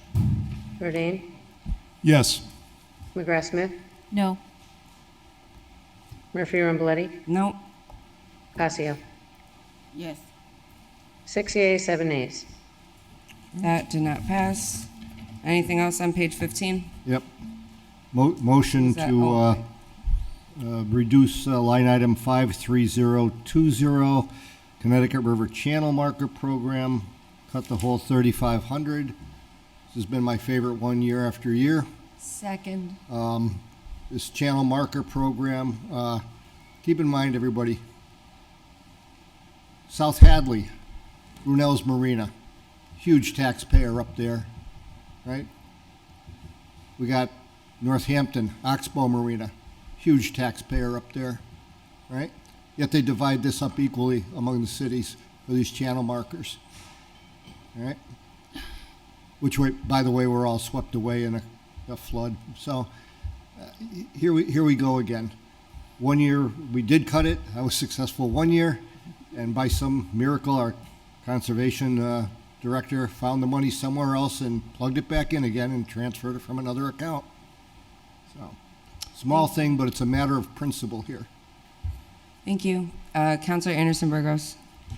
I believe we are obligated to pay this fee, and for the life of me, I can't recall why, but we are obligated as a share system for the markers, and they're going to be, I don't know the term for them, but that storm that hit, they're looking to replace the bobbers or whatever they're called, and Buoys. And so during the meetings, what I heard was that each municipality within a given distance from the Connecticut River are obligated to pay these fees, and I just don't want to get caught up in that. That's all. Okay, thank you. Anyone else? Okay, if you vote yes, the motion was to cut line 53020 by 3,500. If you vote yes, you are voting in favor of the cut. The clerk will call the roll. Israel Rivera, No. Jenny Rivera, No. Sullivan, Yes. Bacon, Yes. Anderson Burgos, No. Bartley, Out of the room. Oh, he left. He left? Devine, No. Givner, No. Graney, Yes. Jordan, Yes. McGrath Smith, No. Murphy Ramboletti, No. Casio. Yes. 6 yeas, 6 nays. That No does not vote. pass. Thank you. Anything else? Is everyone good? Is everyone good? I'm told to call everyone out, so just making sure everyone's good. Okay, thank you. Anything else on page 15? Great. Page 16. Okay. Page 17. Page 18. Go back to Sure. Oh, no, I'm sorry. Nope. Nope. Go ahead. Okay. Page 18. I'd like to make a motion to cut line item 51103 by 125,000. Second. Okay, motion has been made and seconded to reduce line item 51103 by $125,000. Counselor Sullivan. Yeah, we got along fine for years with 3 captains. One was added back in. I don't believe it was in the budget. It wasn't while during the term while I was on, but I don't believe we have a need for 4 captains. And that's pretty much it. Thank you. Counselor Devine? Yeah, I would be voting no, only because tonight we were talking about the fact that we only had one female captain who did serve this city for 31 years. And I think if you're going to cut out another captain, that doesn't give the ability for another female or anybody else to move up the ladder to get to the point of captain. So that's why I'd be voting no. Counselor Israel Rivera? I'll be voting yes to cut it, mostly because one of the positions, as I see it, is going to be elevated to chief. And then, to my understanding, more than likely, another one is going to retire within the next 2 or 3 months. So there will possibly be 2 open positions. You cut one, it still leaves one open position for that potential rising of bringing someone in. In the beginning, I heard the reasons why who's going to be now former chief brought up at the time. I more than likely wasn't in favor, and other counselors were. But now that we've kind of gotten to a point where things are kind of settling down with the moving, not settling down, it's the wrong word to use because we're going to get a new chief. But things are getting like pinpointed in directions where we're trying to go and move in what direction we want to move to. So I would be voting in favor of cutting to a third one. Okay, Counselor Anderson Burgos? Yeah, I want to point out, I believe that there's a body in each one of those positions. And he's not going to be chief until August 1st. So I think this cut will be unnecessary. Okay. Anyone else? Okay, seeing none, the motion is to reduce item 51103 by 125,000. The clerk will call the roll. If you vote yes, you are voting in favor of cutting by 125,000. Israel Rivera, Yes. Jenny Rivera, No. Sullivan, Yes. Bacon, Yes. Anderson Burgos, No. Bartley. Gone. Is he gone for the night? Yeah, I don't, Seems that way. it looks like it. Okay. Must be- Devine, No. Givner, No. Graney, Yes. Jordan, Yes. McGrath Smith, No. Murphy Ramboletti, No. Ocasio. Yes. 6 yeas, 6 nays. With that, it does not pass.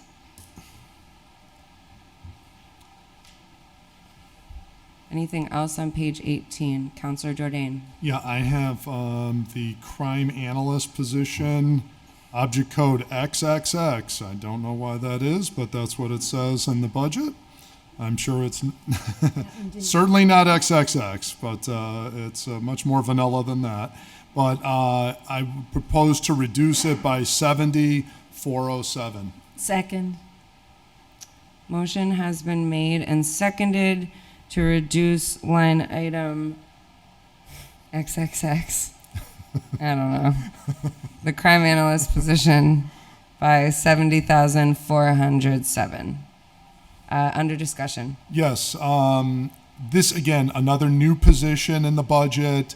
I think we should reevaluate this once we get the free cash certified to see if we can afford this. Is there also other monies that are available in the budget? For example, we're budgeting 95 patrol officers here.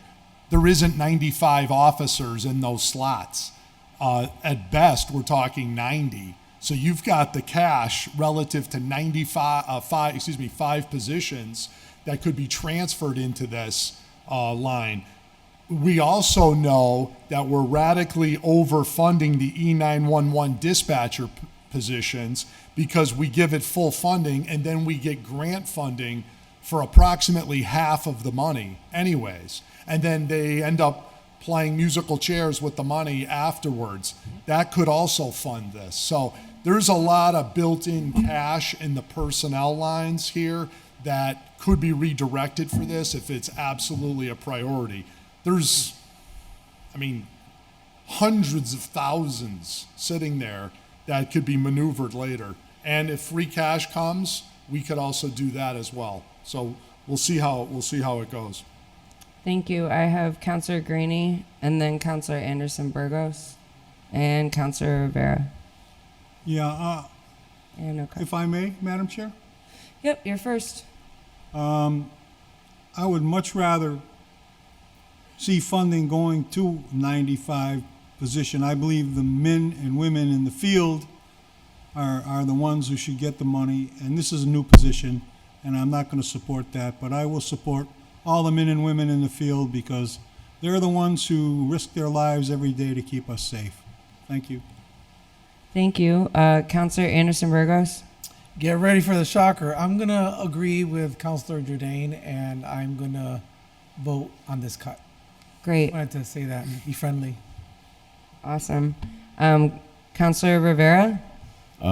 So I will not be in favor for this cut, mostly because the crime analysts, we wouldn't know how many police officers we really need if we don't have a crime analyst. That's why we're hitting and missing all the time. That's why we are kind of chasing, crime has, in a sense, gone in its own world in our community, in a sense. And I think that having a crime analyst would make sense, trying to have a different set of eyes to be able to analyze information and try to take that information and regurgitate it in a way that makes it so that we're actually reducing crime in this community and that we're moving in a direction that we're making things safer for our police when they're out there on the streets. I guess that's all I would say with that. Thank you. Thank you. Counselor Ocasio? My question is, why you got 3 X's is not no number? Is the auditor available to answer that question?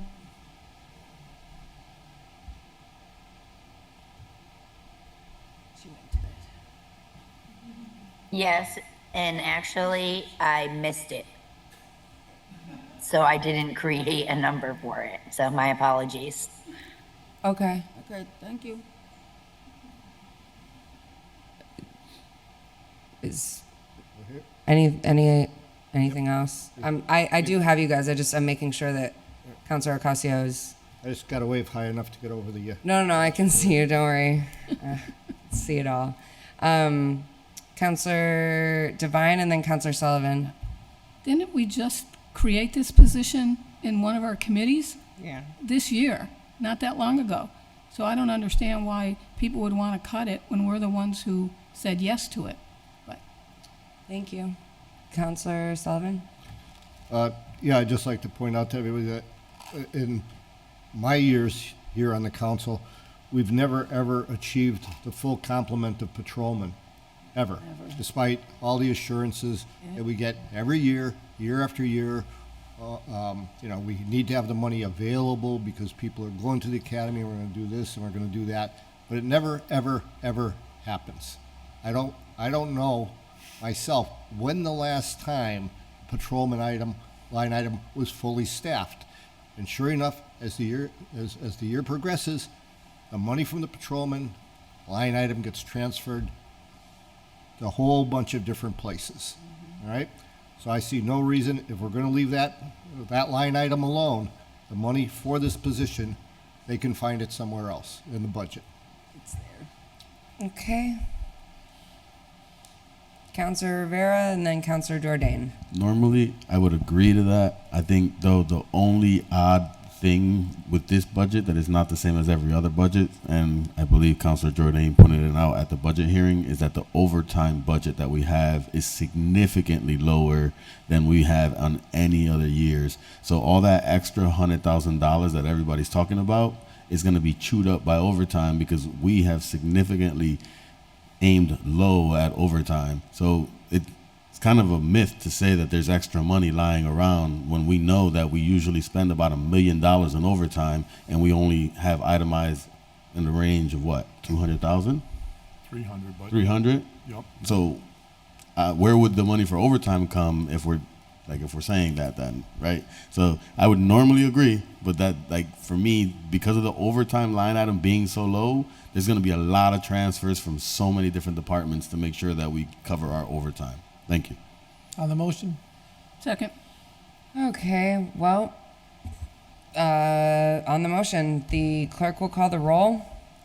If you are voting in favor of this, you are voting to reduce the crime analyst line item by $70,400 and $70,407. Israel Rivera, No. Jenny Rivera, No. Sullivan, Yes. Bacon, Yes. Anderson Burgos, Yes. Devine, No. Givner, No. Graney, Yes. Jordan, Yes. McGrath Smith, No. Murphy Ramboletti, No. Ocasio. Yes. 6 yeas, 6 nays. Okay, that does not pass. Thank you. I would make a motion then to reduce line item 51107, patrol officer, by $70,000. Okay. There's $6,574,427 in there. Second. As far as any overtime goes, it would still leave. Hold on one second, please. So the the motion was made and seconded to reduce 51107 by $70,000. Councilor Sullivan. I'm finished. Okay. Councilor Bacon. Thank you. I would just note that at the latest report, we had 7 officers in the class. Some of them have already left the academy, so they will not be joining the roster. So it will be a number of months before the next group can go. And that was what was bringing us to the 90. And we have 95 in the budget. So given the timing of everything, there will be more than enough money in the budget if we take out 70,000. Thank you. Councilor Devine. Yeah, I can remember when I first came on the board in 1990, we only had 88 patrol officers. I just can't see cutting any police officer, even though they may not be up to complement. Maybe another day they will be, but I just am going to vote no on that. Okay. Anyone else? Seeing none, if the clerk will call the roll, and if you are voting yes, you are voting to reduce 51107 by $70,000. Israel Rivera, Yes. Jenny Rivera, No. Sullivan, Yes. Bacon, Yes. Anderson Burgos, No. Bartley, One. oh, right, Yeah. Devine, No. Givner, No. Graney, Yes. Jordan, No. McGrath Smith, No. Murphy Ramboletti, No. Ocasio. Yes. 5 yeas, 7 nays. Okay, that did not pass. Let's see. Page 18. Other cuts. Page 19.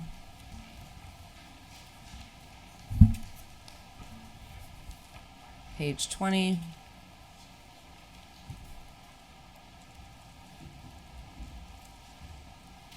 Page 21.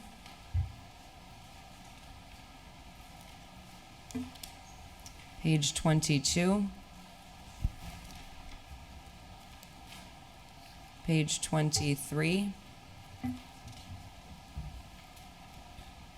Page 24. Page 25. Page 26. Page 27. Page 28. Page 29.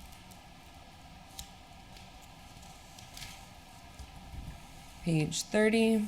Counselor Jordan. Yeah, I have one for page 30, and it's supervisor on-call overtime, line number 51306, reduced from 30,000 to 15,000. Second. Motion's been made and seconded to reduce line item 51306, reduced by 15,000. Counselor Jordan. Yes, I've reviewed the budget reports for the last 2 fiscal years. Only $5,000 has been spent out of this account in 2 years. So I cannot see any reason why there's $30,000 in this line. So, and quite frankly, if you've only spent 5,000 in 2 years, I think we're being generous by giving 15. But, maybe there's a need, but if there's need for more, come see us later. But I think 15 is more than ample. Anyone else? Counselor Anderson Burgos. I truly feel that this it's ringing a bell, and I'm not gonna support this cut. I can't remember why, but this needs to be here. That's the quick point I'm just gonna make. Okay. Anyone else? All right. So the motion is to reduce 51306 by 15,000. The clerk will call the roll. If you vote yes, you are voting in favor of the cut. Israel Rivera, No. Sullivan, No. Bacon, Wait. Yes. Jenny Rivera. Skip Jenny. Oh, sorry. oh, Brenna's- sorry, yeah. Jenny Rivera, No. Bacon, Yes. Anderson Burgos, No. Devine, No. Givner, No. Graney, He's Out of the room for the moment. For the moment. Jordan, Yes. McGrath Smith, No. Murphy Ramboletti, No. Ocasio.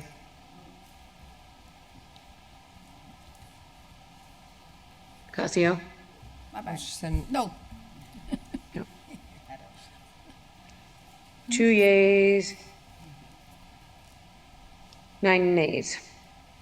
Okay, with that, did not pass. Thank you. Any others on page 30? Okay, 31. 32. 33. 34. 33? 33, go for it, Counselor Gurney. Yeah, line item, Can you speak into the microphone, please?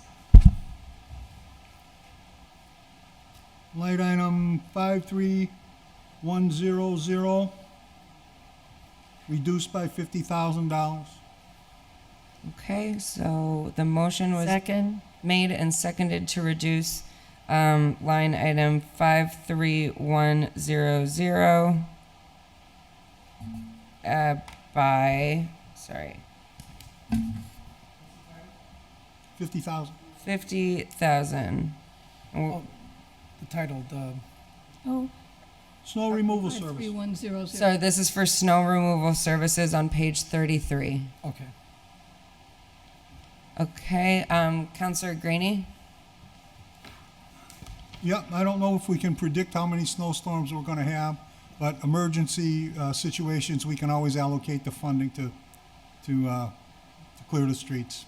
Thank you, Counselor Devine. Yeah, I just wanted to mention that last year they expended $388,877, and they've reduced it to $250,000. So I think that's a good place to keep it, and so I'll be voting no. Okay, anyone else? No? Okay. All right, so with that, the clerk will call the roll. If you are voting in favor, you are voting for the reduction for line item 53100, snow removal by 30,000. I think you said 50. I'm sorry, 50. Israel Rivera, No. Jenny Rivera, No. Sullivan, No. Bacon, Yes. Anderson Burgos, No. Devine, No. Givner, No. Rainey, Yes, Jordan, No. McGrath Smith, No. Murphy Ramboletti, No. Ocasio. No. 2 yeas, 10 nays. Okay, that did not pass. Anything else on page 33? Right, 34? 35? Page 36? Page 37? Page 38? Page 39? Page 40? Page 41? Page 42? Page 43? Page 44? Page 45? Page 46?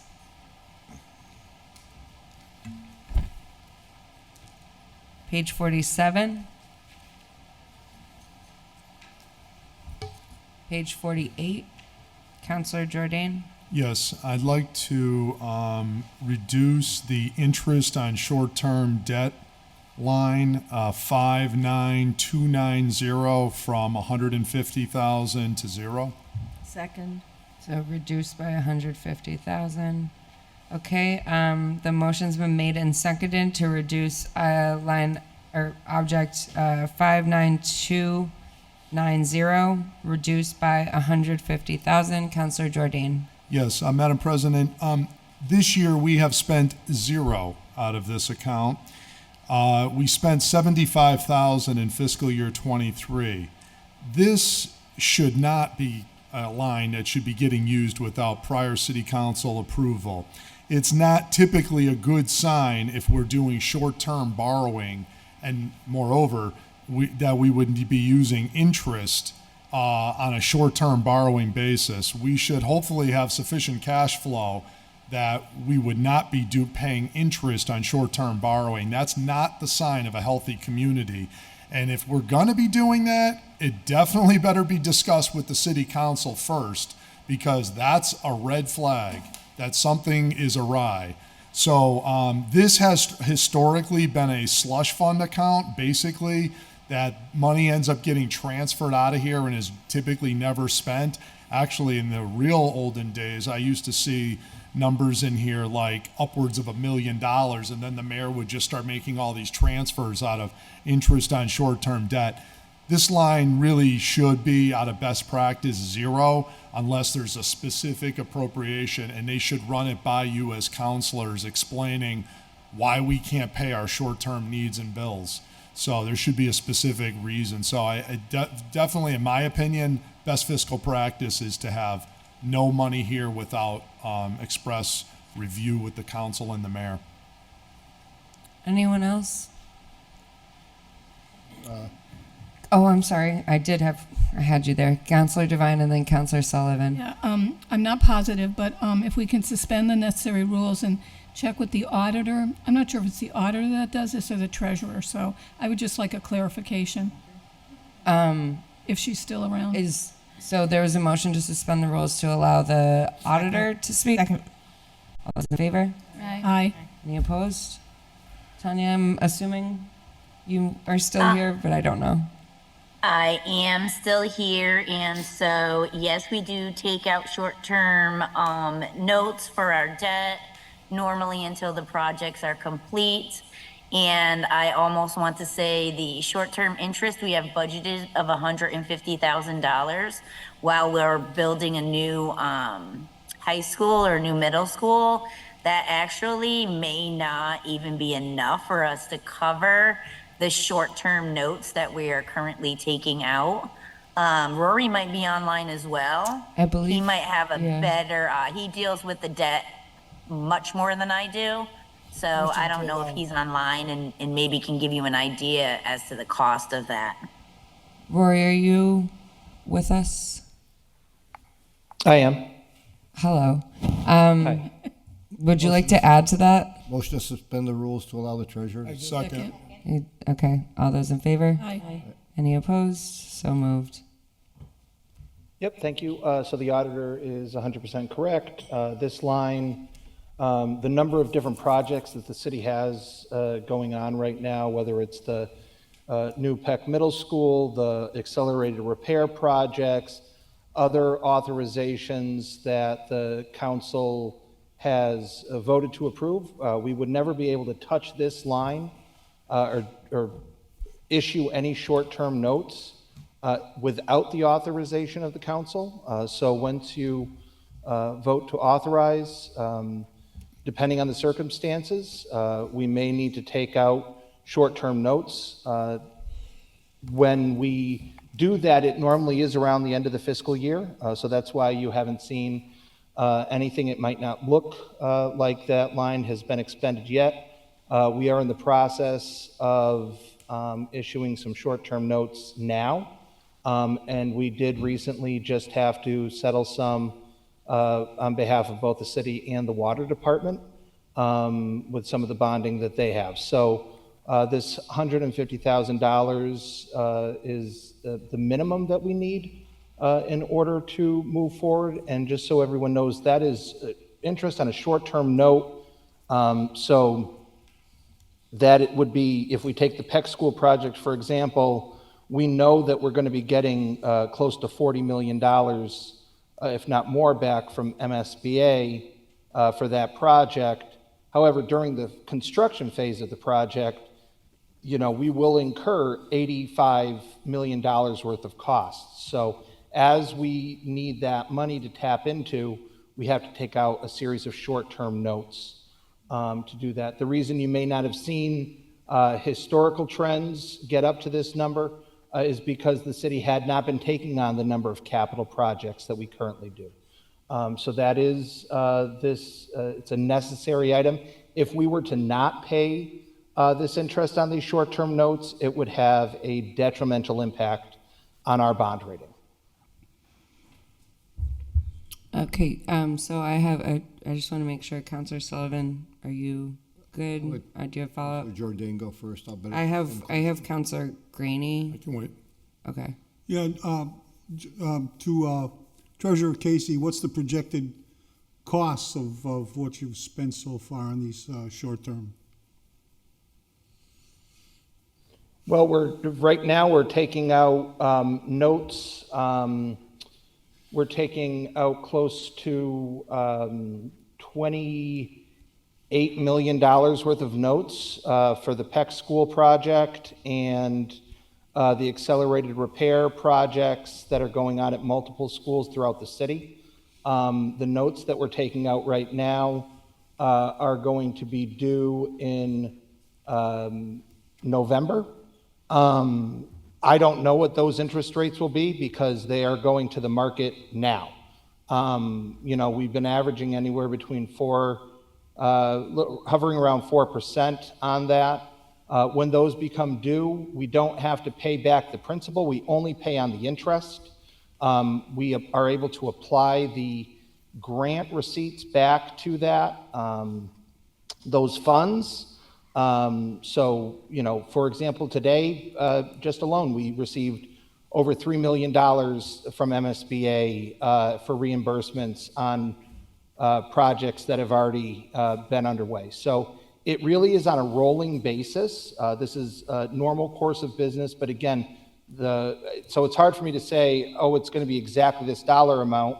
I could tell you in a week exactly what that would be, and that's to Tanya's point.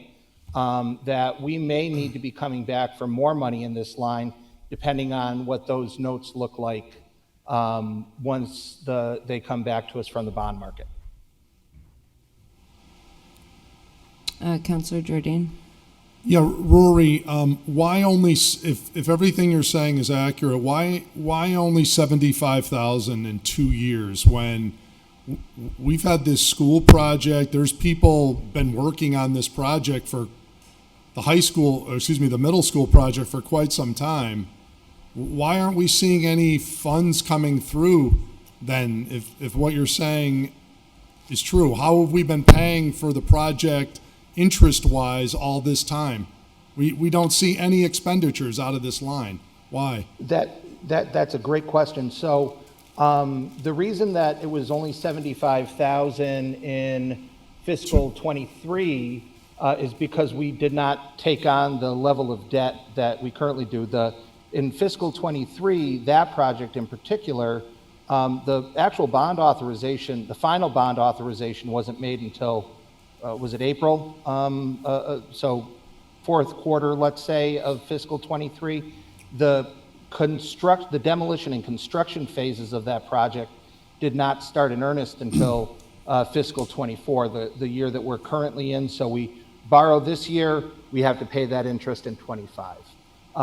So that's why. I mean, the cash flow projections on that alone, that project alone, are around $9 million monthly. The fact that we haven't had to take out any debt up until now is a real testament to our cash flow and our strict internal controls, and the fact we've been able to cover all of those bills without having to go out to the market. But where we're at the end of the fiscal year, we cannot have those funds in deficit, and that's why we take out short-term notes at the end of the fiscal year in order to cover those expenses and close those fund deficits at fiscal year end. Okay, can you answer why no payments then? You explained why only 75,000 in 23, but why nothing in the whole last year? There's only 2 weeks left to the fiscal year. Some of those big expenditures come out on June 30, come out right at the end of the fiscal year. So you're assuring us that absolutely are going to need this 150 for this fiscal year? 100%. We may All need right. more. Okay, I'll withdraw my motion then. Are you, okay, I'm also. okay. Well, I would have one more question for the treasurer then. Rory? Yes, sir. So we're getting fully reimbursed on these projects, but when we have to front the money, when we have to borrow the money waiting to get reimbursed, we're on the hook for the interest, and that's not in the budget for these projects then.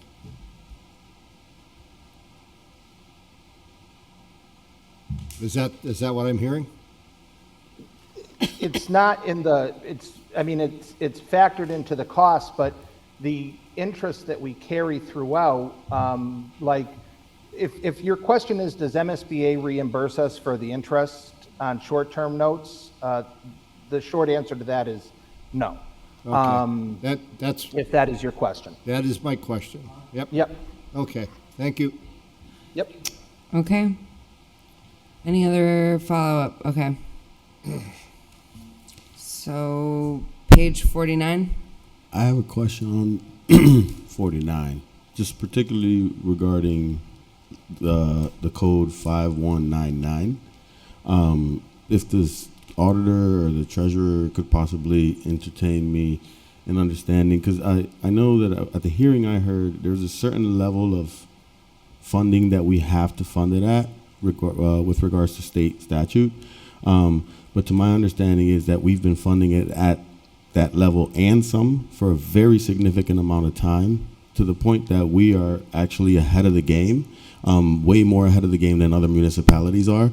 So for me, if we actually are looking for ways to save money for the tax dollars, I think a $3 million cut, which would be 25% of what is technically supposed to be paid into,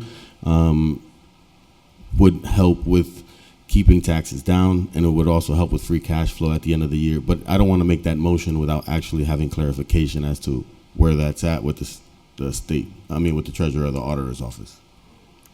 I'm sorry, which, are we on the debt lines? I'm just trying to find that one. This is on page 49. Are you talking retirement? Yes, the retirement I'm sorry. contribution. I 5199 retirement contribution, where it says 12. A lot of them have the same number.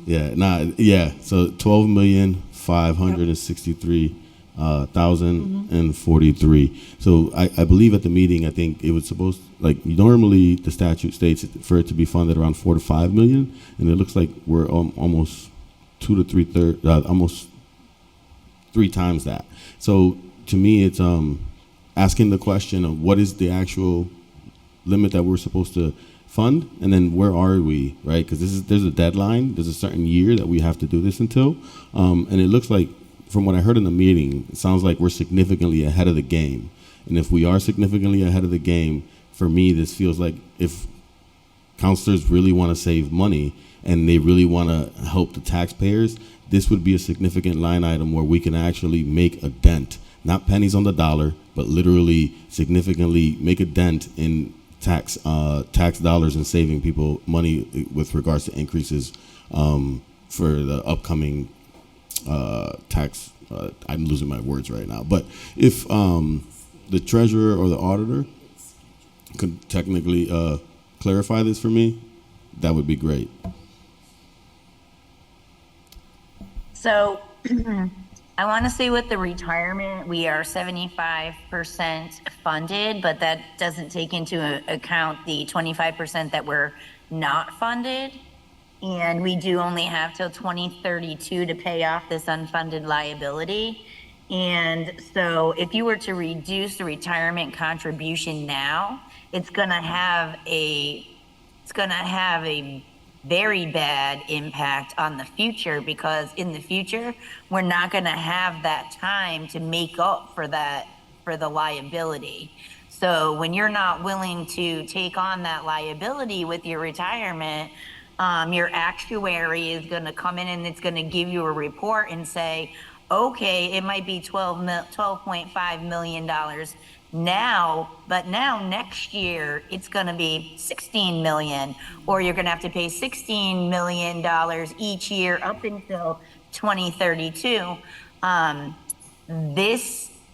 This appropriation is also it counts on what our investments are making as well, right? So we're investing all of our money, we're trying to make up for the unfunded portion, and everyone is supposed to, be fully funded by 2032. And if you think about it, it's not really, that much time. So what you do now is going to impact you in the future. In the future, when you're paying your school debt, and other capital projects, then you're going to have this added on, and you're not going to have a choice because the state is going to make you, after a certain amount of time, make these higher payments. So I'm hoping that answers your question. It does, for the most part, some of it answers some of my question. But I guess that since the inception, have we not been paying significantly more than what we were supposed to? I'm going to say there is no significantly more, because the truth is we should be fully funded.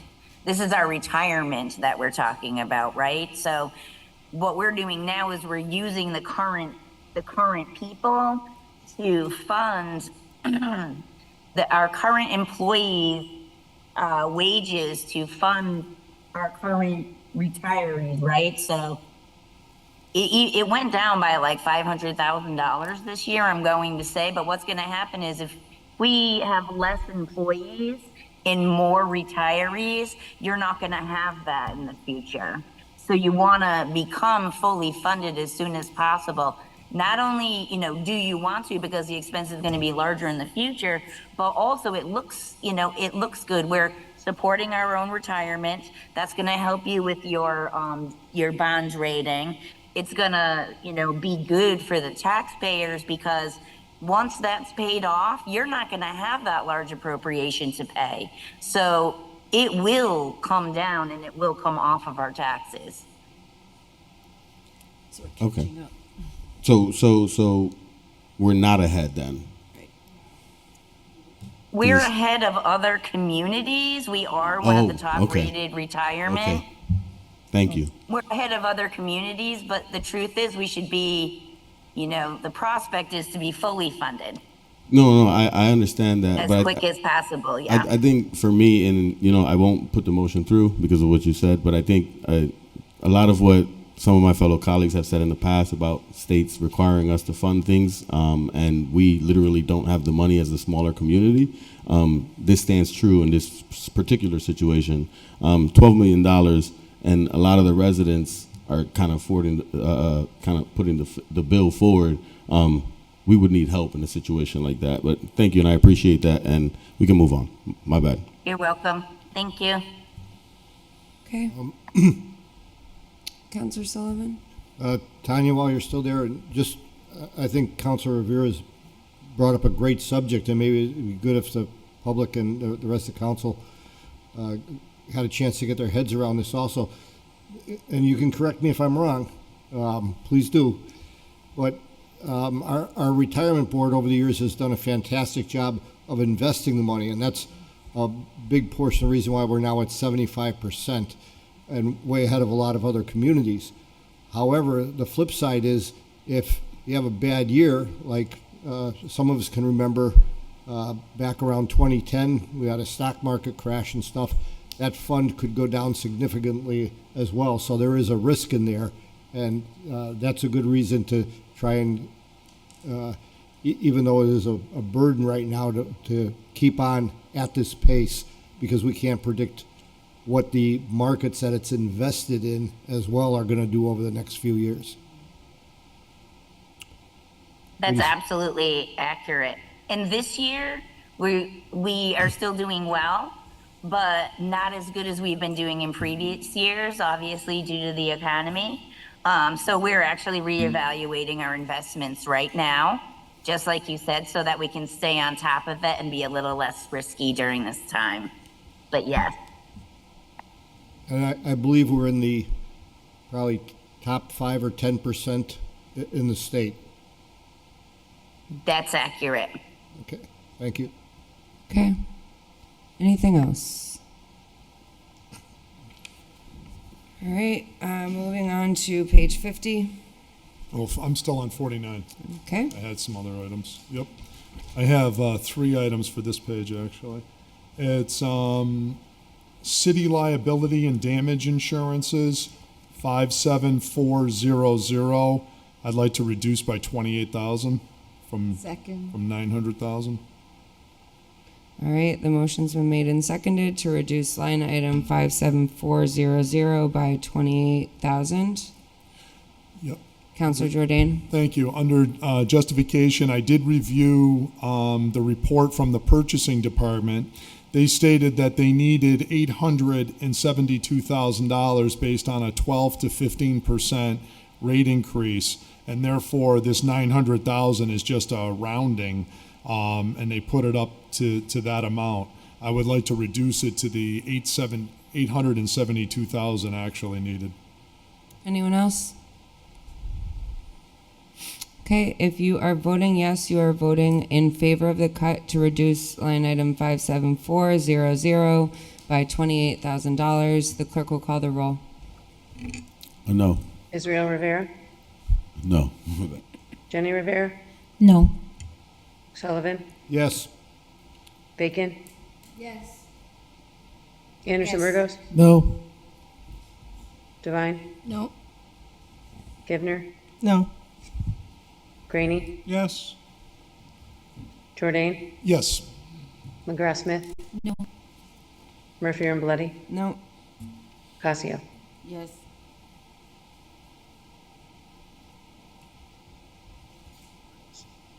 Five yeas, 7 nays. Okay. Okay, next. Claims and damages general, line item 57630, reduced from 200,000 to 50,000. Second. Motion's been made and seconded to reduce 57630, reduce by 150,000 to 50. So reduce it by 150,000. Counselor Jordan? Yes, I propose this, $150,000 of what's proposed to go into this line is to pay a settlement related to a public corruption case in the Holyoke Police Department. And they have not put anywhere near the amount of safeguards in place yet before I could ever support that. What took place there is a travesty to the taxpayers of this city. And to pay for that type of a settlement that has been explained to me is going to come out of this line is a crime against the people of Holyoke. And they need to have an effective sexual harassment policy. They need to have an anti-fraternization policy. They need to have a compliance hotline number. Counselor, Yes. I just want you to be mindful of the things that you're saying on the record. Yeah, they need all these things. Understandable. Just Now, Just understandable. a friendly reminder. Yeah, I'm not using names, but it's You're this using department. Department. Honestly, I vividly remember this happening before when Yeah. someone talked about things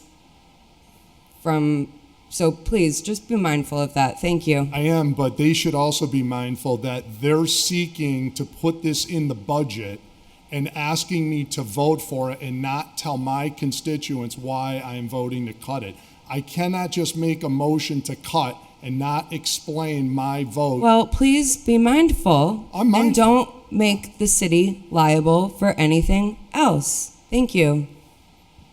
Then they shouldn't be conducting themselves in this manner and putting it in the Counselor, budget. please, can we move forward? Do you have anything else to say about the cuts that will not set the city up for anything? Please. Okay. Lots of reforms are needed in this department, and therefore, at this time, they should not be putting $150,000 in this line for any type of settlement. We have a lot more work to do before we can get to that stage. Therefore, I would oppose this being put in the budget at this time, maybe at another time under the right circumstances, perhaps, but we're a long way from there. So therefore, I would recommend that we cut this and revisit this down the road after the reforms have been put in place. And that's why I'm justifying my no vote for those dollars. Thank you. Thank you. Anyone else? On the motion. Thank you. Okay, so if you are voting in favor, you are voting to reduce line item 57630 by $150,000. Yep, $150,000. The clerk will call the roll. Israel Rivera, No. Jenny Rivera, No. Sullivan, Yes. Bacon, Yes. Anderson Burgos, No. Devine, No. Givner, No. Rainey, Yes. Jordan, Yes. McGrath Smith, No. Murphy Ramboletti, No. Ocasio. Yes. 6 yeas, 7 nays. I have one more on this page, Madam President. Excuse me, Yes. how could it be that Five. vote? 5 yes, 7 no. Sorry, There's 5 only- yeas, 6 There's nays. only 12 of us here, thank you.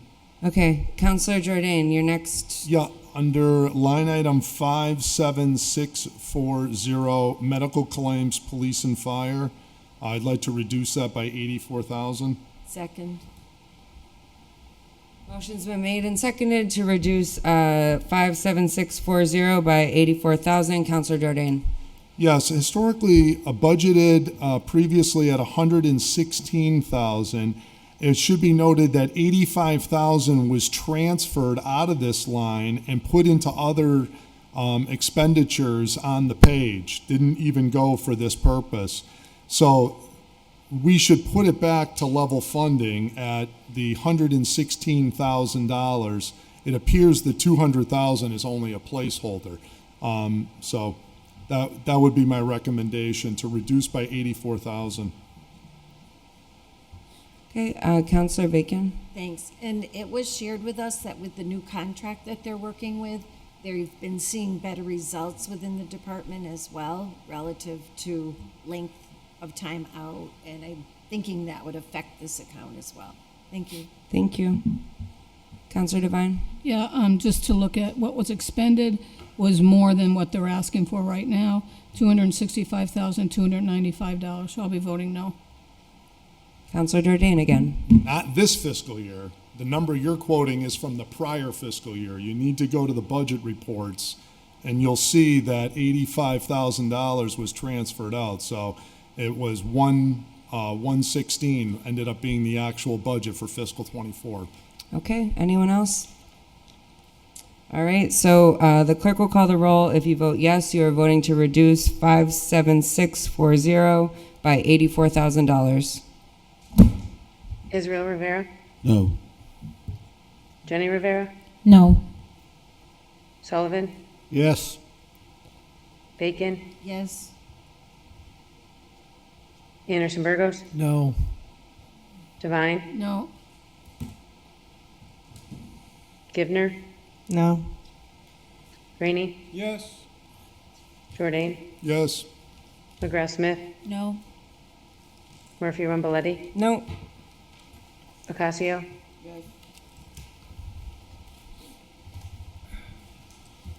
5 yeas, 7 nays. Okay, with that, did not pass.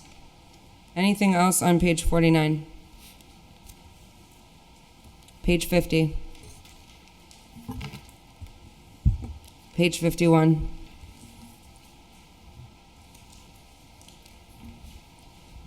Okay. I'll entertain a motion. Motion to pass the budget with any amendments? Second. Motion's been made and seconded to pass the budget with the proposed amendments. Under discussion, Councilor Jordan. Yeah, just a few brief comments. I would just say that, again, this budget is going to be a massive tax increase on the residents of Holyoke. I'm also very concerned that folks are going to be finding out very soon, if you haven't already, that there is a 14% tax assessment increase that's going to be slated for fiscal year 25. We are in a 5-year reval, and so that is only going to raise the levy and raise the capacity to increase taxes even more. Doesn't preclude the mayor from even coming back in with a supplemental budget. So it'll be very interesting to see how residents respond to year after year after year of your property taxes going up 5% every year. I maintain that they cannot afford it, and therefore that's why I'll be voting no on the final passage of this budget. We certainly tried this evening to reduce by $100,000. Obviously, we're in the minority of those who are trying to spend less and keep government somewhat modestly constrained. So I'm proposed we need to get to a point where we're going up some level with, we do need to have some increases, but it needs to be more stable, like around 2.5%. I know even that would pinch residents, but to be going up at double the pace of Proposition 2.5 is unsustainable. And for folks that are feeling it every which way, whether it's the bills, and this now bill is gonna come from property taxes, which for a lot of seniors is their number one expense, or for tenants, we hear a lot about high rents. What do you think the landlord does when he gets the new property tax bill? You're actually paying it. So this government needs to moderate its growth. Lots of new positions, $3.2 million. I thought last year's $3 million was unsustainable. We've actually found a way to outdo it. This is not sustainable for a city like Holyoke. So we'll see where we go from here. It's going to get really expensive to live in Holyoke. What was once one of the few remaining affordable places to live. And this is the trajectory. This is what big government looks like. And so for residents, you're just going to have to apparently either vote different people in or get used to $3 million levy increases every year, because that's what they're doing. They're increasing positions, increasing all of the different reasons that people can increase the budget. And we unfortunately are in a minority on this council and unable to stop those type of increases. So you need to call those who continue to vote for these high expenses. They think it's worth it. They think you can afford it. At some point, we need to moderate it. But it's what we have elections. Elections have results. This is the result for this year and next year. We'll see how it goes. But it is, in my opinion, unsustainable. So let's hope for the best that when free cash is certified, maybe the mayor will put something on the tax rate to take the edge off of what is a massive increase. So this is going to be tough times, and Holyoke government is going to be reaching into your pocket, and no longer with these new assessments is the levy ceiling even going to be there to protect you. Thank you. Thanks so much. Councilor Bacon, and then Councilor Rivera, and then now, thanks. Okay, Councilor Rivera. My bad, I didn't write a speech. I should have had one ready though. But I guess for me, it's hard to say that with just 2 years in on the term, 2.5, that a lot of these impacts on costs and raises on taxes and where the levy limit is and all that is impacted just off of the 2 years or 2.5 years that I've been on the council, I would say. There's a lot of things that have been kicked down the road for various years, and now it's coming to fruition, right? CSO is one issue. The schools have been an issue. Crime is an issue. There's a lot of different things that at the moment that this government has to kind of make up because of the lack of investment over the last 15 to 20 years.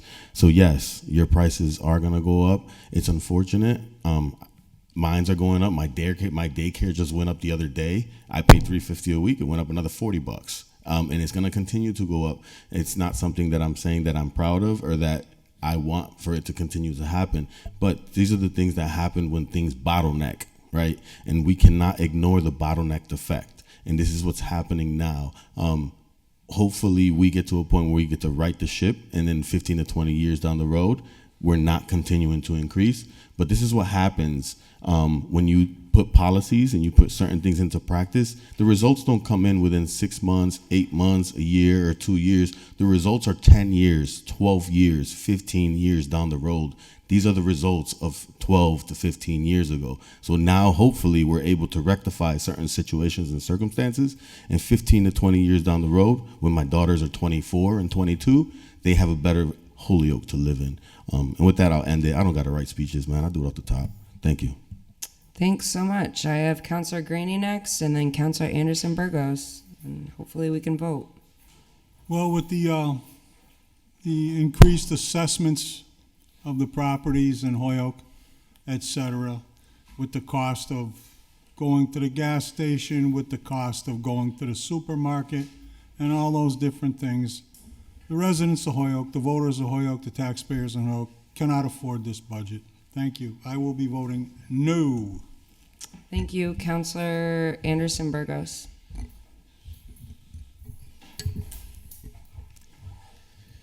You know, I've lived in this city, born and raised in the city, 54 years. I've definitely not been part of the city council for 20-something years. But I will tell you, the short amount of time that I've been here, what I have been seeing is the same shtick. Scaring our residents. Everything's gonna go up, and whatever tactics you use, whatever stories you tell, telling everybody, hey, let's gather around this campfire. Let me tell you a little scary story. We, as elected officials, have to make a hard decision. A decision that some of us, not including myself, but some of us has been keeping from the city, which is moving forward.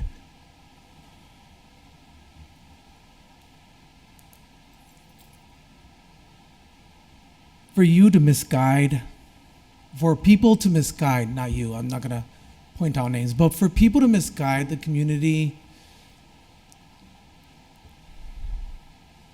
it's doing so much harm to the city that I love so much. I do hope people are paying attention, because I'm ready. I'm ready to knock on doors and educate. I'm ready to kill myself for this city. I love this city that much. I'm voting yes, because it's the right thing to do. On the motion. Second. On the motion and seconded, I don't get a chance to speak. if someone said on the motion and it is seconded, it ends debate. Am I wrong? Takes a 2/3 vote to end debate. Okay, great. Then the clerk will call the roll. I'm just trying to keep up with you guys. The clerk will call the roll. I'll take away my second so Counselor Sullivan can speak and Okay. go on. Okay, great. Thank you all. Thank you. Counselor Sullivan. Well, thank you for allowing me to speak. So I would just like my fellow counselors to watch over the next several months, over the next year, how many times you see these funds that were so desperately needed transferred. Oops, transferred. Oops, transferred. Surplus, surplus, surplus, and transferred. Homework was done here tonight. The votes were taken. Now watch what happens over the next year. We'll be voting against this budget. Thank you, Counselor Bacon. And I'll be brief, but I just want to say you cannot tax and spend as a government your way into prosperity. What we're doing is taxing and spending our citizens into poverty after working their entire lives to invest, usually in their primary home. And if folks are choosing to rent, they're coming to this gate telling us they can't afford the rents in our city. And what are we doing? Jacking up the taxes 5%. This is just not good government, and I cannot support this budget. Thank you. On the motion. Is there anyone Second. else? Okay. So, The motion was made to pass the budget, accept the budget with the proposed amendments. The clerk will call the roll. If you're voting in favor, you're voting in favor of the budget with the amendments. Israel Rivera, Yes. Jenny Rivera, Yes. Sullivan, No. Bacon, No. Anderson Burgos, Yes. Bartley, Devine, Yes. Givner, Yes. Greenie, No. Jordan, No. McGrath Smith, Yes. Murphy Ramboletti, Yes. Ocasio. No. 7 yeas, 5 nays. Motion to adjourn. Motion to Second. adjourn. All right, motion's been made and seconded to adjourn. All those in favor? Aye. Aye. Any opposed? Thank you for your help, Madam President and Jeffrey.